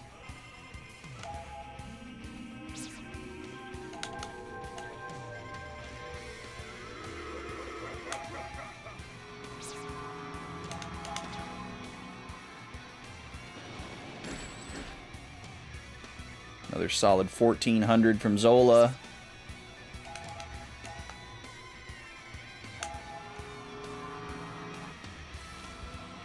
There's the physical attack barrier.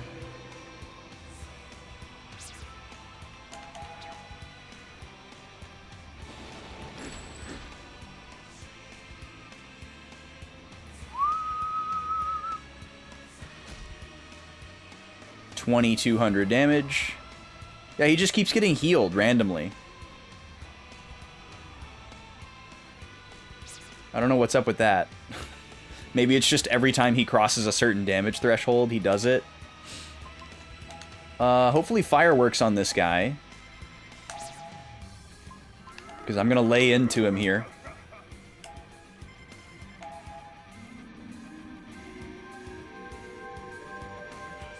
Fire and brimstone. Okay, hopefully fire magic doesn't heal him. That's so pathetic. He didn't even do 100 damage to a single character. Look at his face, though, man. He's pogging out. I'll go ahead and put the magic barrier up, though, just in case.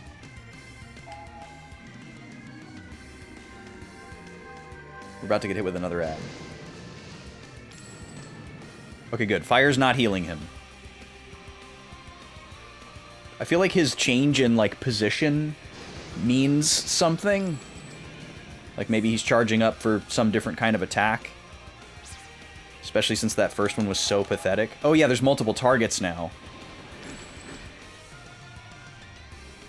So we might need to attack these eyes in order to stop him from doing some, like, powerful attack.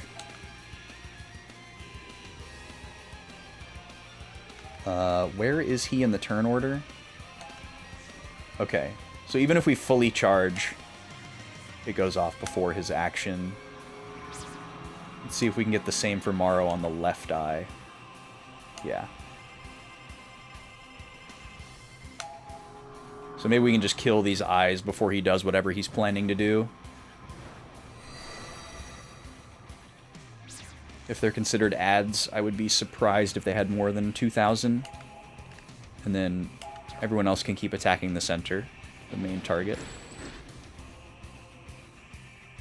What's up, Halo Killer? Yes, this is it. This is totally it. Welcome in. I don't know what could possibly be after this, unless there's just more phases.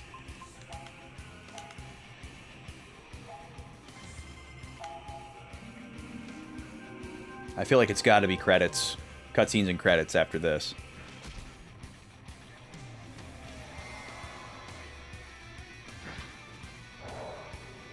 Okay, we got his eyes. Oh, is he dead?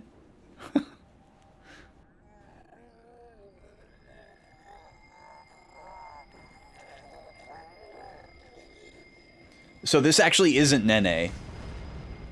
But yes, we did have a very Final Fantasy rug pull moment where the true final boss was not who we thought it was going to be. They did that twice, actually. There were quite a few bait and switches there right at the end. Okay, so he coughs up Nene's light sphere. Or maybe it was his light sphere that Nene stole? Kind of hard to say. It was funny watching me predict that in Skies. I don't even remember. Thank you for remembering that. Boy, this is like Ganon's Castle, Ocarina of Time level of lag here.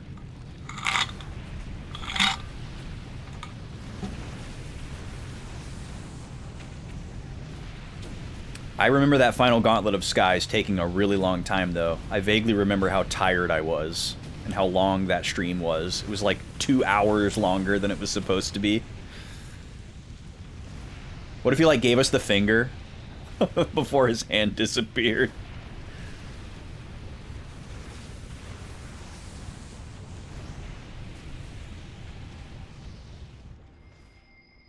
Okay, what's gonna happen to this thing?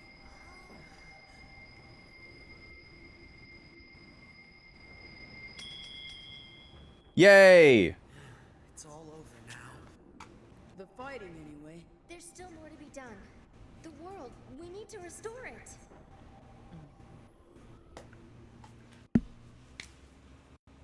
Zola, I feel like we need to hear from you a little bit more. Oh, there's gameplay? That's unexpected.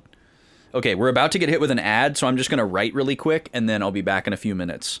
So after destroy, crumbles into the lava.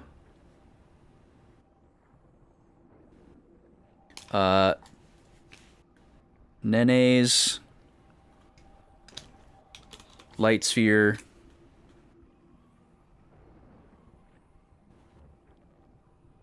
shatters.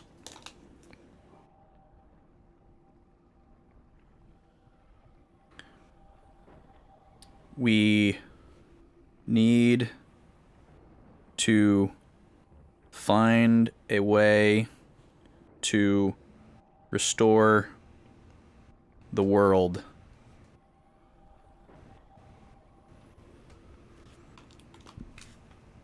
I also want to note that Zola looks like she has something to say, but says nothing. The party doesn't confront or interrogate her further. Okay, I'll be back in a few minutes. Thanks for being here.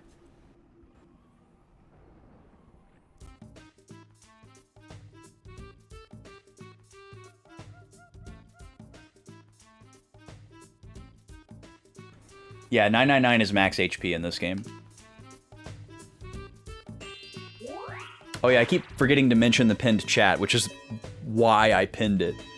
But yeah, for some reason, there's a discount on gift subs today if you give 5 or more, if anybody's feeling like doing that. The discount is only afforded to you. It doesn't come out of the streamer's cut. So if you want to support somebody this weekend, it's a good time to do so.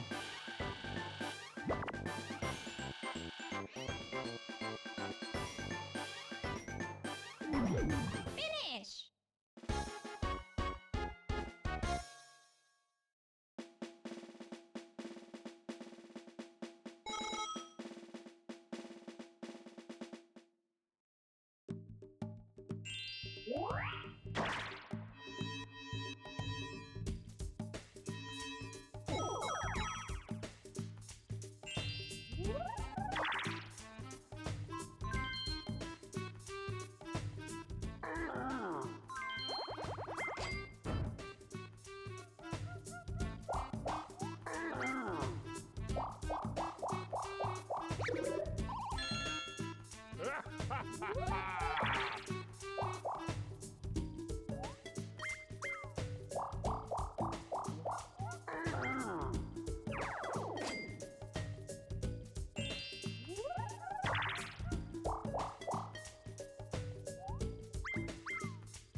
All right, welcome back from ads, folks. I'm back, but I'm eating some cheesy stars, so we're just gonna chill for a second.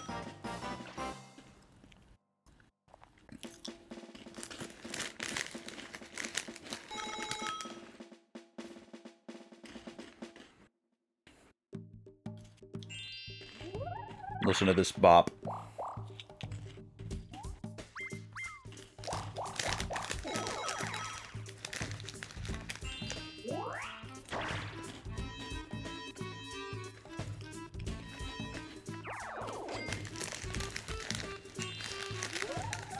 Ba-dum-dum.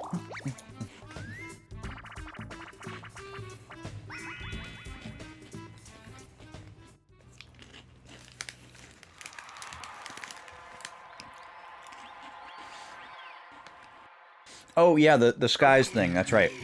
I gotta reread this. I killed Ramirez really quickly, and I'm like, is it gonna be some god transformation now? And he gets like a tech angel wing? Finish!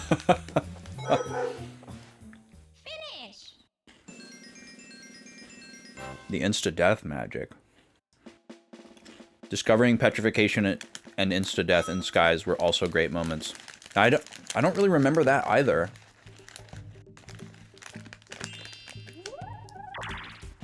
Did I discover petrification and instant death by having them used against me? And getting really mad? Because I could see that happening. Yes, okay. I do vaguely remember there being a boss. I don't remember what area it was. I don't remember the name of the boss. I want to say it was like a big whitish, pinkish thing.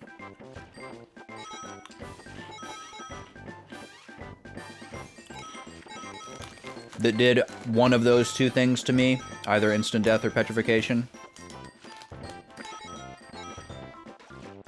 One of the first lava snake boss petrified you. Man, it's been a long time since Skies of Arcadia. I'm realizing how little I remember. I also really just kind of in general hated the, like, monster/boss AI in that game. Because it was just random. It wasn't really AI at all. It didn't ever seem to be situational. Which was kind of like disappointing in some of the fights. And then it was also really frustrating in other fights because a boss could have like a regular attack, a middle attack, and then like a super powerful attack. And then it was just like equal weight to roll any of those three attacks. And sometimes it would roll the really super powerful or like AoE attack like 3 times in a row. And it was just really busted. And it just kind of felt like bad programming. You know, and then you'd fight it again and it would never do it. Because you'd get like a different set of rolls. And it just was like, this feels like a dumb way to program a boss. Like maybe it's okay to program a regular field enemy like this.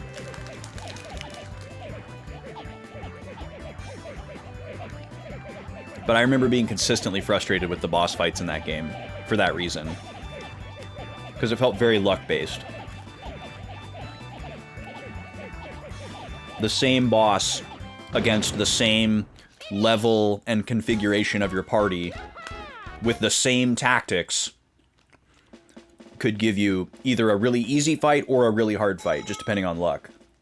And then if you only fought the boss one time, you wouldn't even know.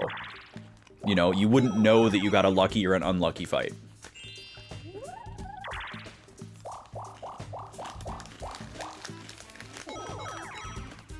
I mean, random crits are random crits, I guess.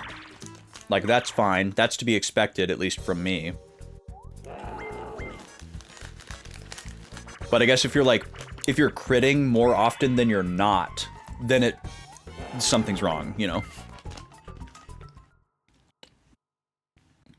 And I don't remember how that game telegraphed critical hits. I don't think it was one of those games where you couldn't tell you were critting, but maybe it was. It's been so long. That was like 3 years ago. That we did Skies.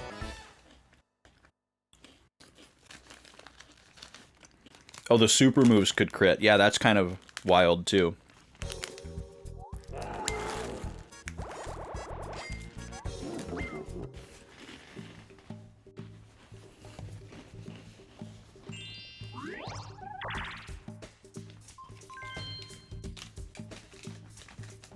Okay, I finished my cheesy stars. Thanks for waiting.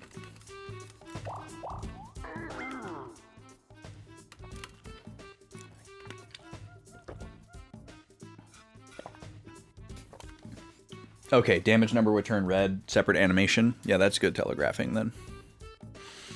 Okay, let's come back over here. I really don't know what to expect here. I feel like we're done with fighting, but I'm not really sure what this gameplay stretch could be. The teleporter pad behind me is still intact. I don't see anything here. This feels very like Goku has defeated Frieza, and now we need to escape the planet before it explodes. Yeah, we're basically at the center of the planet. We're kind of at like the center of the planet. The planet Earth got literally sliced horizontally, like at its equator, and opened up like an Easter egg. And there's all these like cubes inside. Oh my god, look at this. Whoa. It's getting Matrixy. Okay, hold on a second. I want to see something. Okay, there's an invisible wall. I'm very curious how large this area actually is. Okay, it's pretty small. This is wild though. This is very like.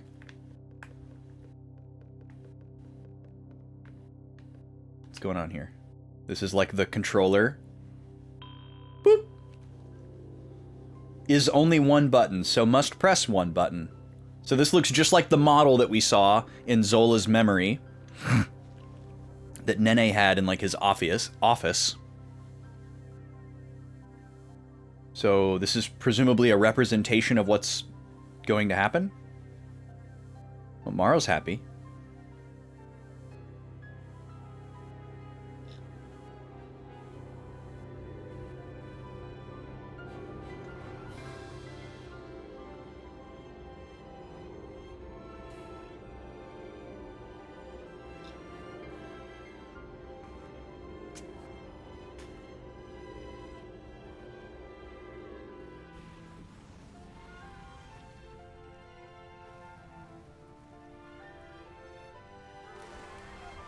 Oh god, the eat-yeets.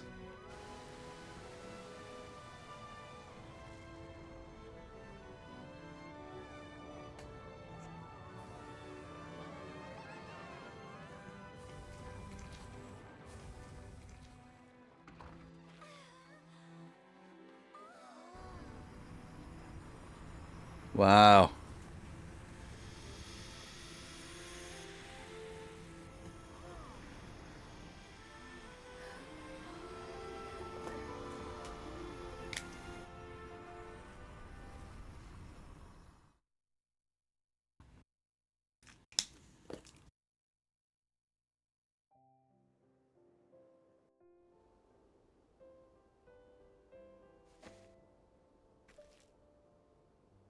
The world has changed so much.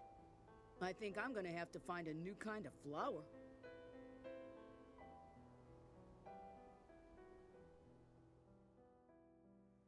Mountain cube? Okay, hold on. I'm writing. So, the land sharks. Stop.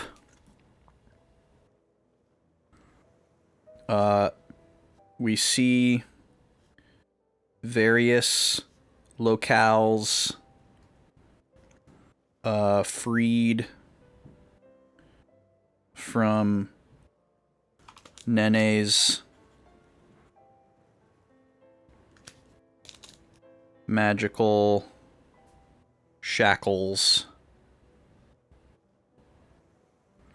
Let's see, Noluta defrosts.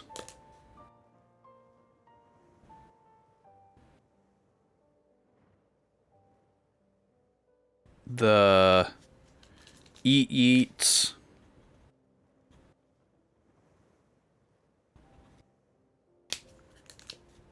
In devour.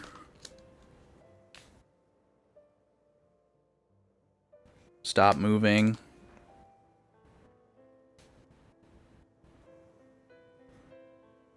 And the clouds part and skies return over Talta, Lago, and Jabral.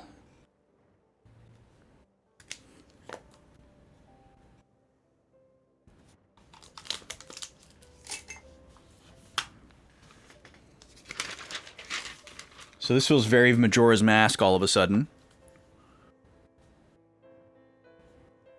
It's possible that our party, by being at the center of the planet when activating that,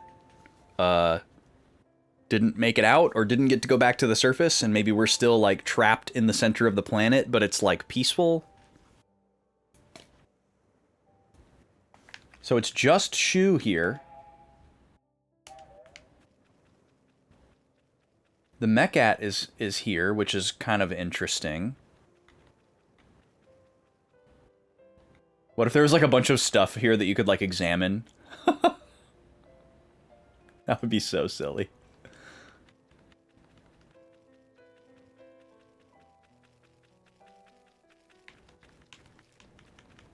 Nice view. So this is the flower I'm looking for?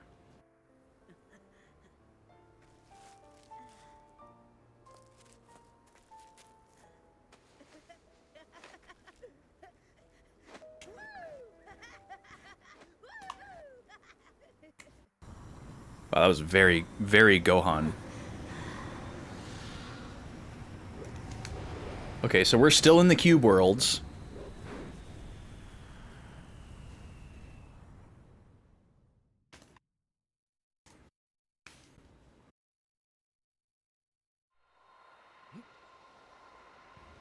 How's that? I've become better at it. Yes. Liam. Do you think that magic will ever come back to life in us? And what use will we have for it in a time of peace? I wonder how magic will affect our future. There's no need to worry. It's up to you to decide how you approach magic, Your Majesty. So the light within us, and how we use it, surely depends on each of our hearts. Shu and his friends taught me that lesson, Your Majesty. I see. Although, I don't think it ever really occurred to them that it was their hearts that made me realize what magic truly is.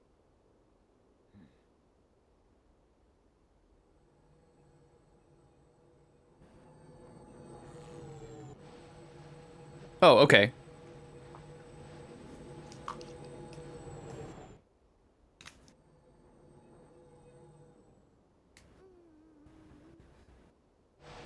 Maru, what is he doing there? Uh-oh. Marl's gonna make his move. Castle Cube. Okay, let me write again. Zola teaches Jabral how to harness magic. And remembers how the kids taught her to understand magic's true power. Okay, I think I know what's going to happen here. Maro's going to lay it all on the line. So we'll probably get a little section for each character. Look at him go.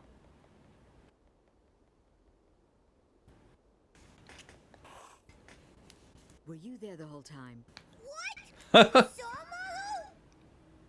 He did the thing. Let's not leave the master's side. Yes! Never leave! Wait. What? Zola is Maro's master now?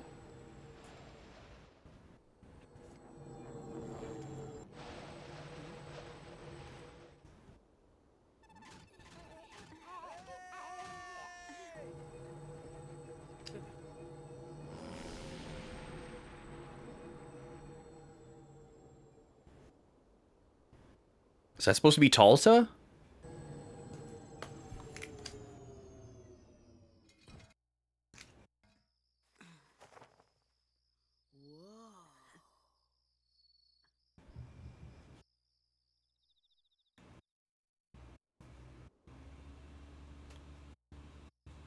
What is this?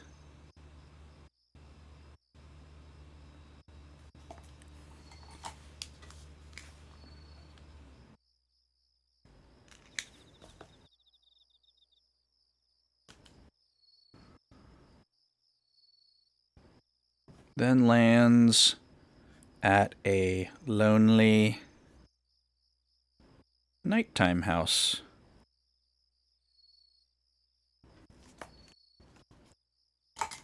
Okay, this kind of looks like Colosso Village, but it's not. Oh, there's another house over there. Village Cube.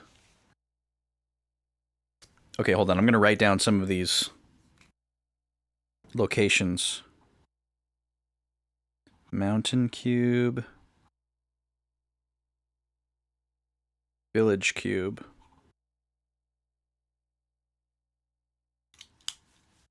So the world has changed. We don't quite know what that means yet.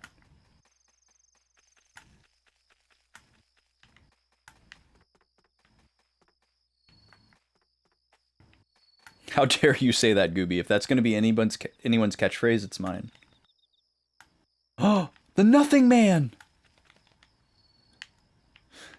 Wait, I gotta put my glasses on.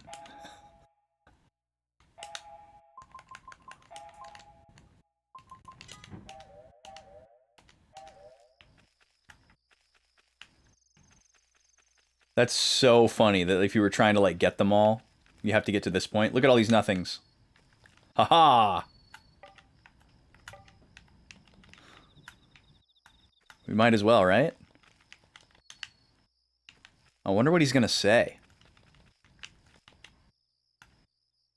Oh, you celebrated your birthday today. Nice, Draconics. Happy birthday. What did you do? Care to share?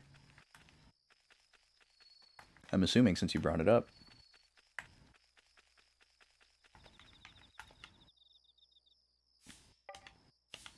The product of your blood, sweat, and effort. Your total nothing points are 1814 nothings. You will never worry about nothings again. Let's live a life of ease. Nothings. Nice.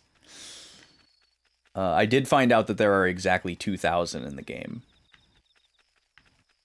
And I don't know, like, there's a lot of them that are missable. There's a couple in Jabral that you can't reach because they overlap with the talk point of an NPC, and the only way to get them is to specifically, during the nighttime section of Jabral, examine those things.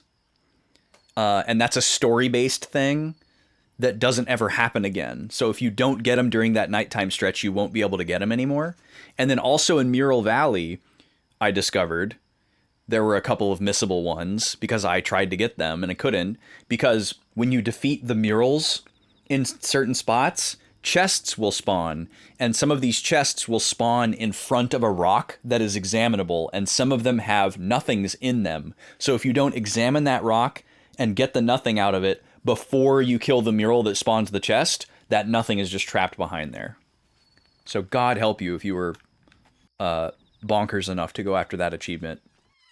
You would have to really have some foresight and a lot of save cascading. Went to Buffet to hang out a bit in Tampa, then bought Cheesecake Factory cake, then went home. That sounds super solid. I love cheesecake so much. Oh, it's Kluke's birthday. Speaking of birthdays.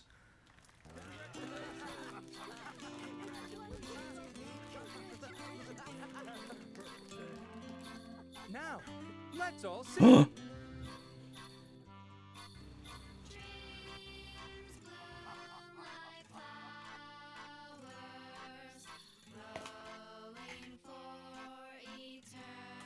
Oh, okay.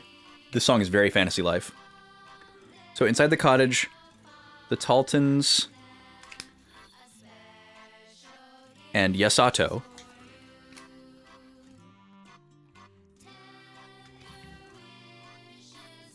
are celebrating Kluke's birthday.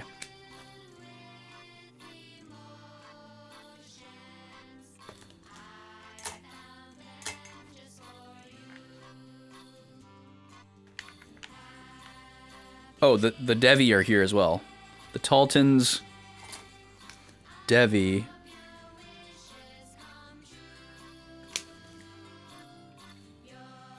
and Yasato. Oh, there's some sheep tribe here as well. There's a poo here. Who invited this guy? Who invited the poo snake to the party? I've had a change of heart. I won't attack anymore. Can we be friends? I love that he's still armed and really vicious looking. Let me just examine these presents really quick. Oh, you're here as well. Hey, where's Marumaro? I thought we could make up. Oh my god, is this where we're gonna get the final bookshelf stories? That would be so funny. Luke's grown into such a fine young woman. I wish my husband was as resourceful as you are. Peace is best. Wow, hot take. Shoo, don't let Jiro beat you to it. You know what I mean. I'm talking about her, of course. Nah, dude. Oh, Zabo's here. What do you think? We fixed Zabo up good, and he turned out very well, too.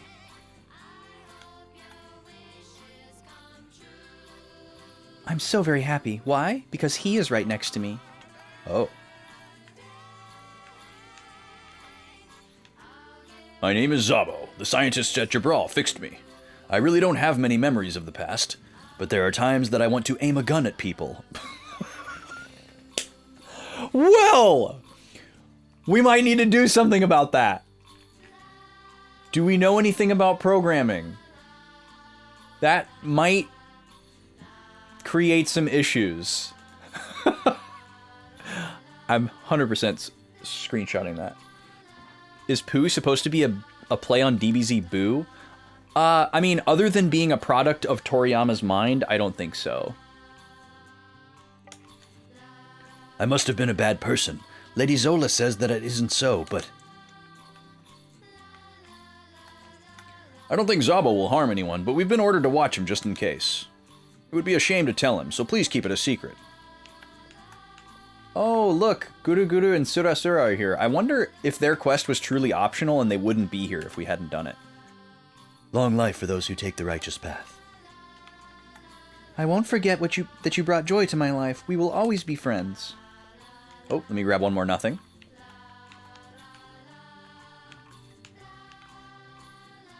I'm so happy that I am the one who prepared everything for today. I, Yasato, will keep this in my memory chip forever. My husband and children are all happy. It really is a great party. Mommy and Daddy love me more than Morrow. What a great party. So much energy. Oh, the Patch S Elder is here. You saved not just the village, but the whole world with your magic. Yeah, remember when you hated me? Good stories always end happily like this. You ever gonna tell us about that hat? The cake was ordered by my inn. Have a taste. Okay, please eat, everyone. The vegetables are from my garden. Donpa's here, the lying... All me. I saved the world. Am I boasting too much? God. Alright, I'm assuming I'm going to want to talk to Kluke and Jiro last. It's like a Talta reunion. I wish we could stay together like this.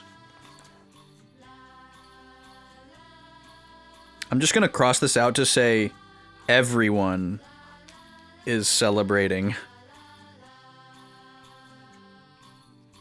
Kluke's birthday. Because literally, Super Smash Ultimate, everybody's here. Both you and Jiro have really kept me on the edge of my seat. But I can relax now, right? Jiro's mom looks really young. She looks way younger than Jiro's dad. You've really done well, but let's take it easy from now on.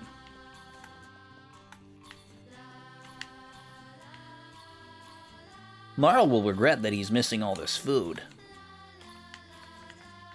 Food! When do we start eating? I'm hungry. Kluke and the puppy are so cute. The tiniest puppy you've ever seen. His name is John. Jon. I'm teaching him how to stay. Oh, Sally is here. You guys have managed to save the world. You're amazing. I'm going to try to be strong too. Sorry that we spoke very toxically to you.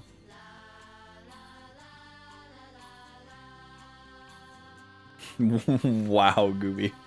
Wow. Next time you go on an adventure, won't you bring me along? It might even take 10 years off my age. Okay, Jiro. You're a bit late, Shu. That's okay, though, because that gave me a head start. This time I'm going to go through with it. Please don't let Shu get in the way of professing his love to Kluk. There are a lot of other people to talk to. Why don't you come back to me afterwards? Wait, who have I not talked to? I talked to literally everybody. Because I thought that I wouldn't get a chance if I didn't first.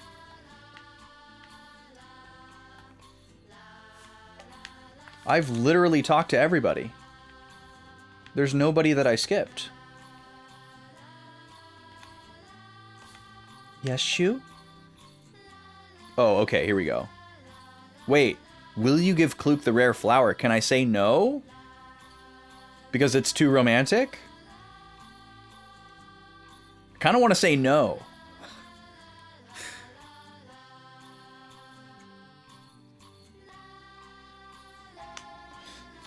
I'm probably supposed to say yes.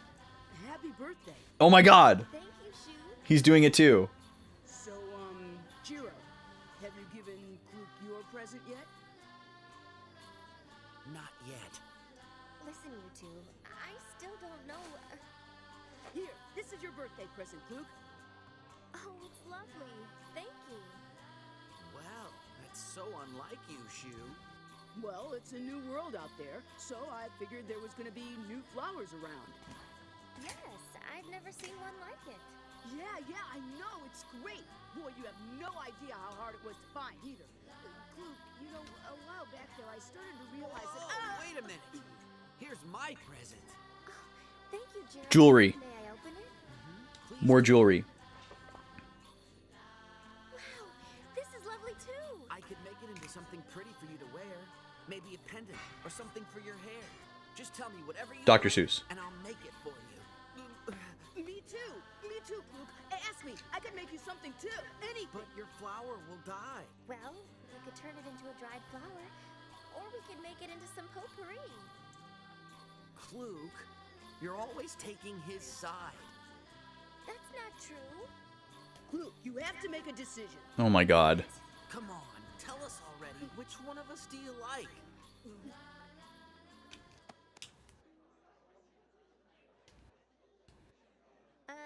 Can you guys wait until, my next birthday?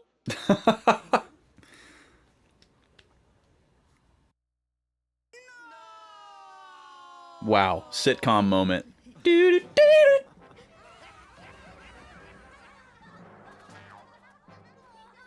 at all those moons.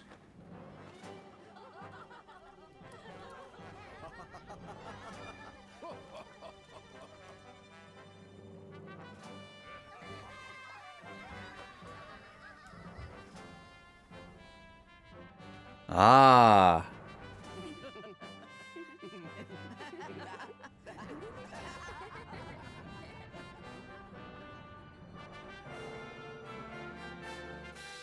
So the world is still separated.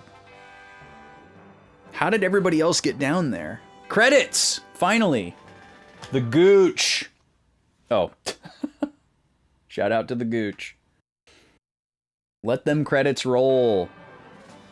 Okay. Until something appears on screen, I'm gonna pull up the notebook. So the boys confront her and demand she say which one of them she likes. And she... Hideo Minaba! Shout out. They worked on FF9. And she says to ask again on her next birthday. Oh. It seems...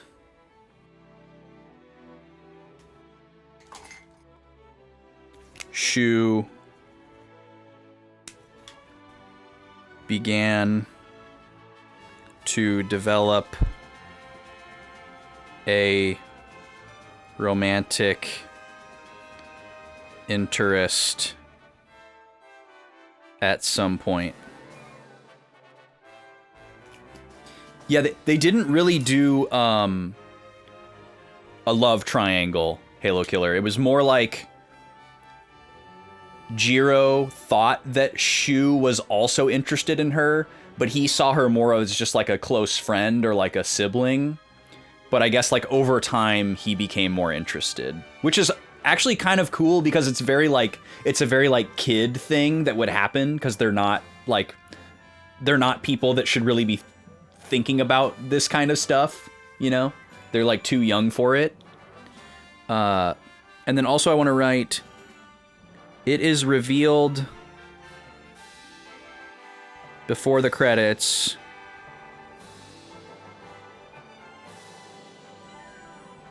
this song is also very Fantasy Life, that the world is still split in two, and everyone is living in the cube worlds.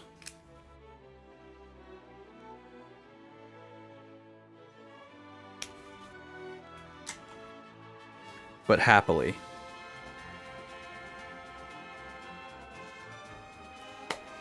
Okay, I feel like there's going to be a post-credits scene. As promised, though, I am going to open the RPG poll for our next RPG playthrough. There are going to be 5 options on this poll, which has never happened before.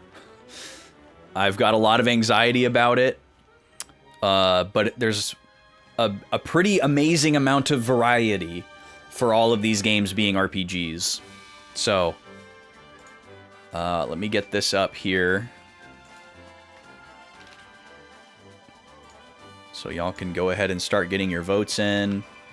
This will be open through next week. So this poll will be open until a week from today at the end of the stream.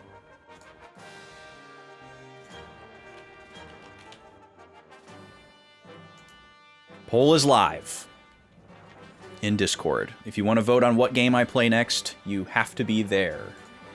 It doesn't happen anywhere else. No straw poll, no chat poll.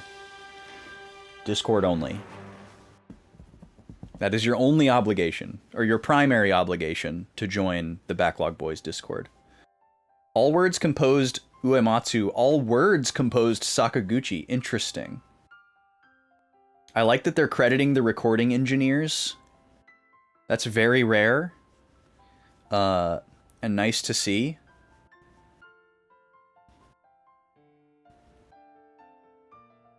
No musicians credited. There may not have been any, but I feel like there was at least a real guitar player on this soundtrack. A lot of that guitar sounded real. And if all of this orchestral stuff is synth, it's pretty impressive. Definitely possible that it's not being elevated by like a you know, like a real life soloist on top of a patch. That's a common hack though. But yeah, I wish there was more liner notes on video game music, like who specifically wrote what songs and who the musicians were, if there were any musicians like that played instruments, not like the composer. It's like impossible to find that information most of the time. And I get that like most people don't care, but it's got to be recorded somewhere for a lot of stuff, just not like publicized. It would be cool if there was a movement to standardize more of that. Like if I wanted to look up who played the trombones in the brass section of the Twilight Princess credits song, you know, that has like a full orchestra. Can I find that out somewhere? You know, probably not. I guess it's a little different. In the specific instance of an orchestra, they would just credit the orchestra, and it would just say like Tokyo Philharmonic or London Philharmonic. But for stuff like guitar and stuff that's like rock ensemble that's in this game, you know, it'd be really cool to know like the specific individuals. And I feel like Mario Kart is the only game that has done that, where they formed like the Mario Kart band. You were wondering why there was a 6th icon on the Discord? Oh, you miscounted. Yeah, there's not a 6th. There's only 5. Oh, because Gooby is trying... Oh my god. Gooby, I'm deleting that.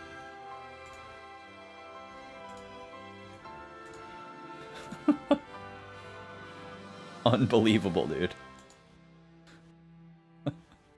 Unbelievable. Crazy business. You can't stop them. There are no write-ins. There will be absolutely no write-ins on new game polls. Ian Gillan, there's the vocalist for Deep Purple. Timane Gardner. Bad But Bat? What a song title. Pops, how's it going? Thank you for the GG. The End. What a weird casing for The End. Okay, something gonna happen after this? Before my CRT screen turns all kinds of funny colors?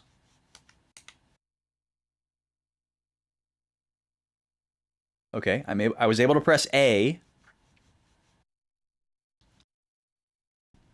Almost home from PAX. Nice, I didn't know you were going to PAX. Oh, we just get kicked back to the title screen. So I'm assuming we're just reloading the save file from like the... Yeah, okay. Got it. Okay, no post-credits scene. No post-game state. All right.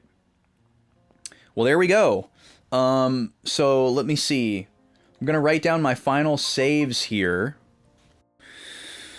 for future me. So save slot 4 is King Poo. Save slot 5 is Nene, right before the final boss. And then save slot 1 is like in the save in between the boss gauntlet fights. Another reason there are so many missable achievements. Yeah, achievement hunting for this game would be an absolute nightmare. No, thank you.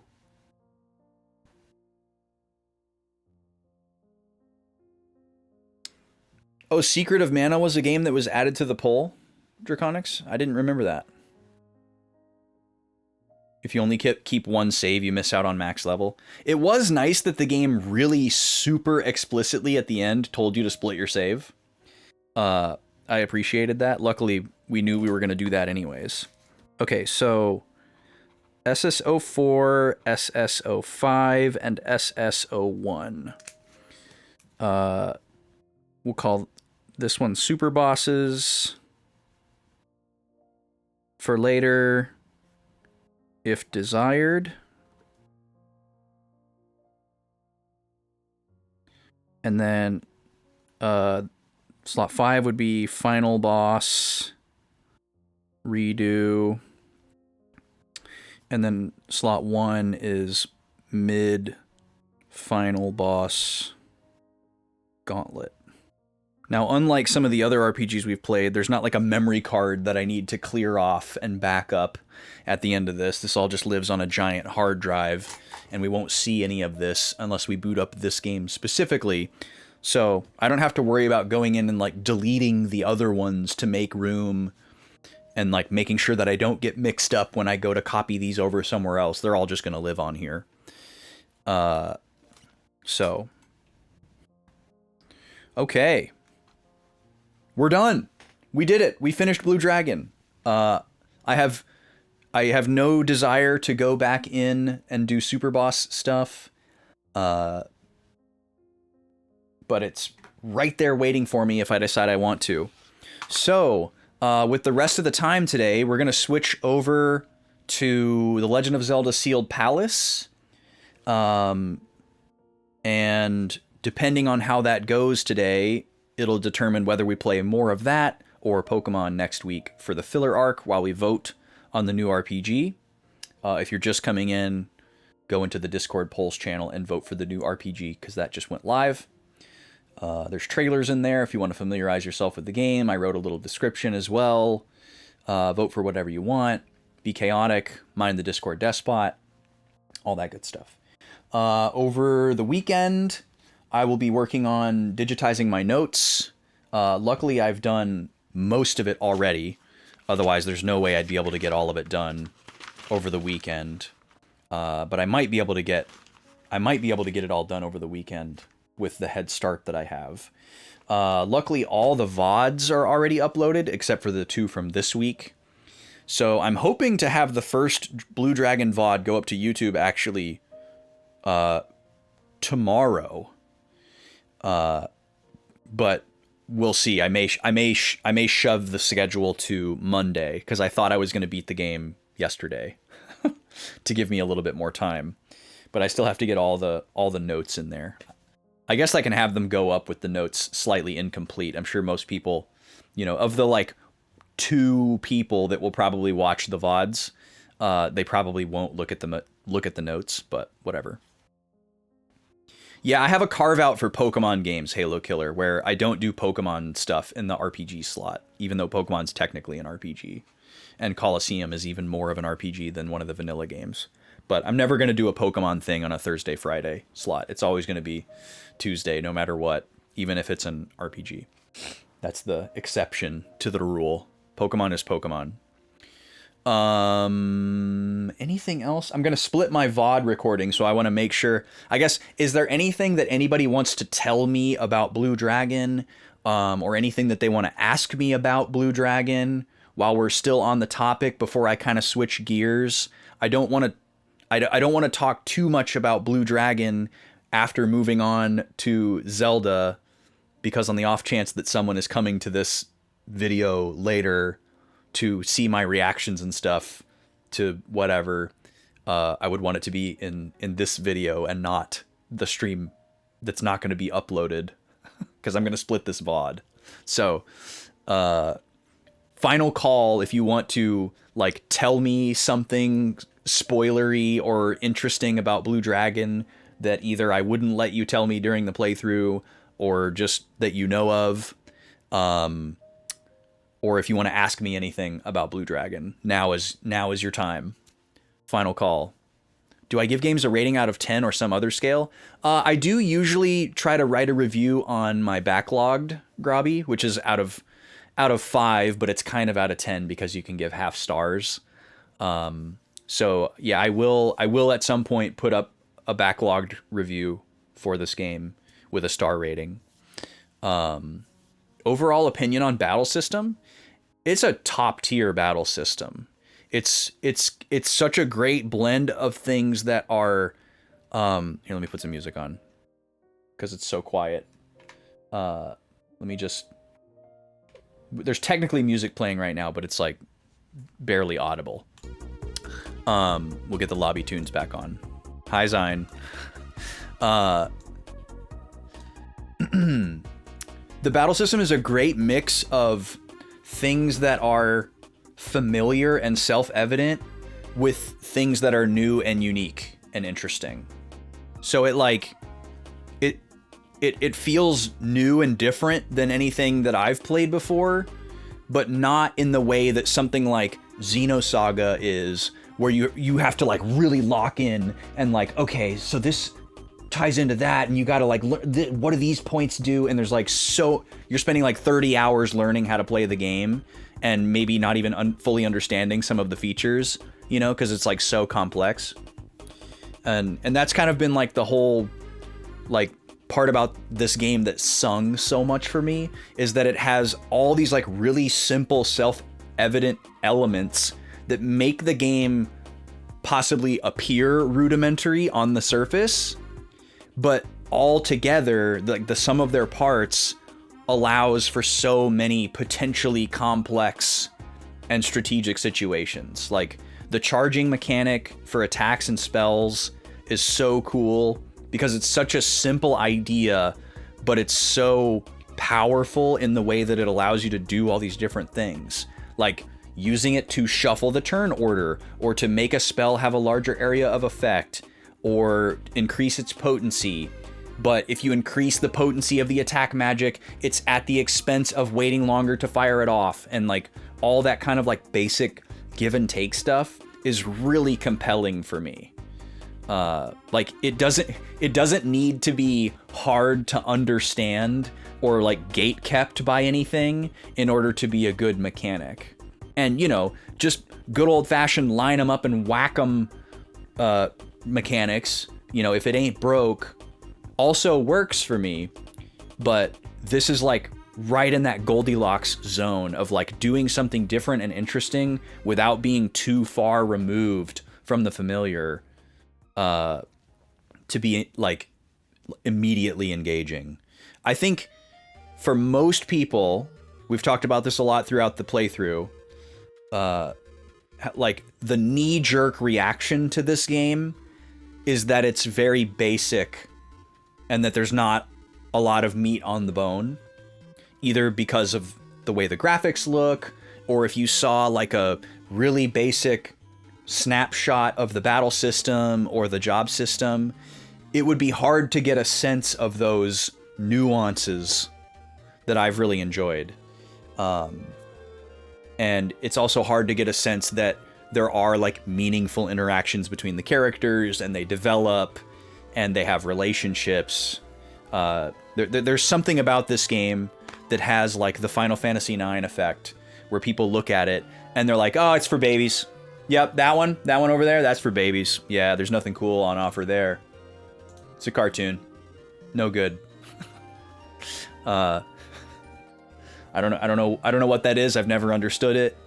You know, and those are the same people who love Final Fantasy VIII because they think it's the most like serious one because it looks realistic, but it's the goofiest one of the whole PlayStation trilogy, you know? Whereas Final Fantasy IX and 7 are the ones that like look goofy, but they're way more serious. Anyways, that's a whole different can of worms. Yeah, grinding all of your classes to level 99 is absolutely bananas. No one should ever do that. There's no reason. There's no reason to do that. Like you can't benefit from all those bonuses. You can only benefit from the bonuses of the class that you have equipped. So not only would you completely remove the mechanical identity of the characters by making everybody the same, you know, all you would gain is the ability to like freely switch between class configurations. Like, oh, I want to make everybody a black mage for some reason.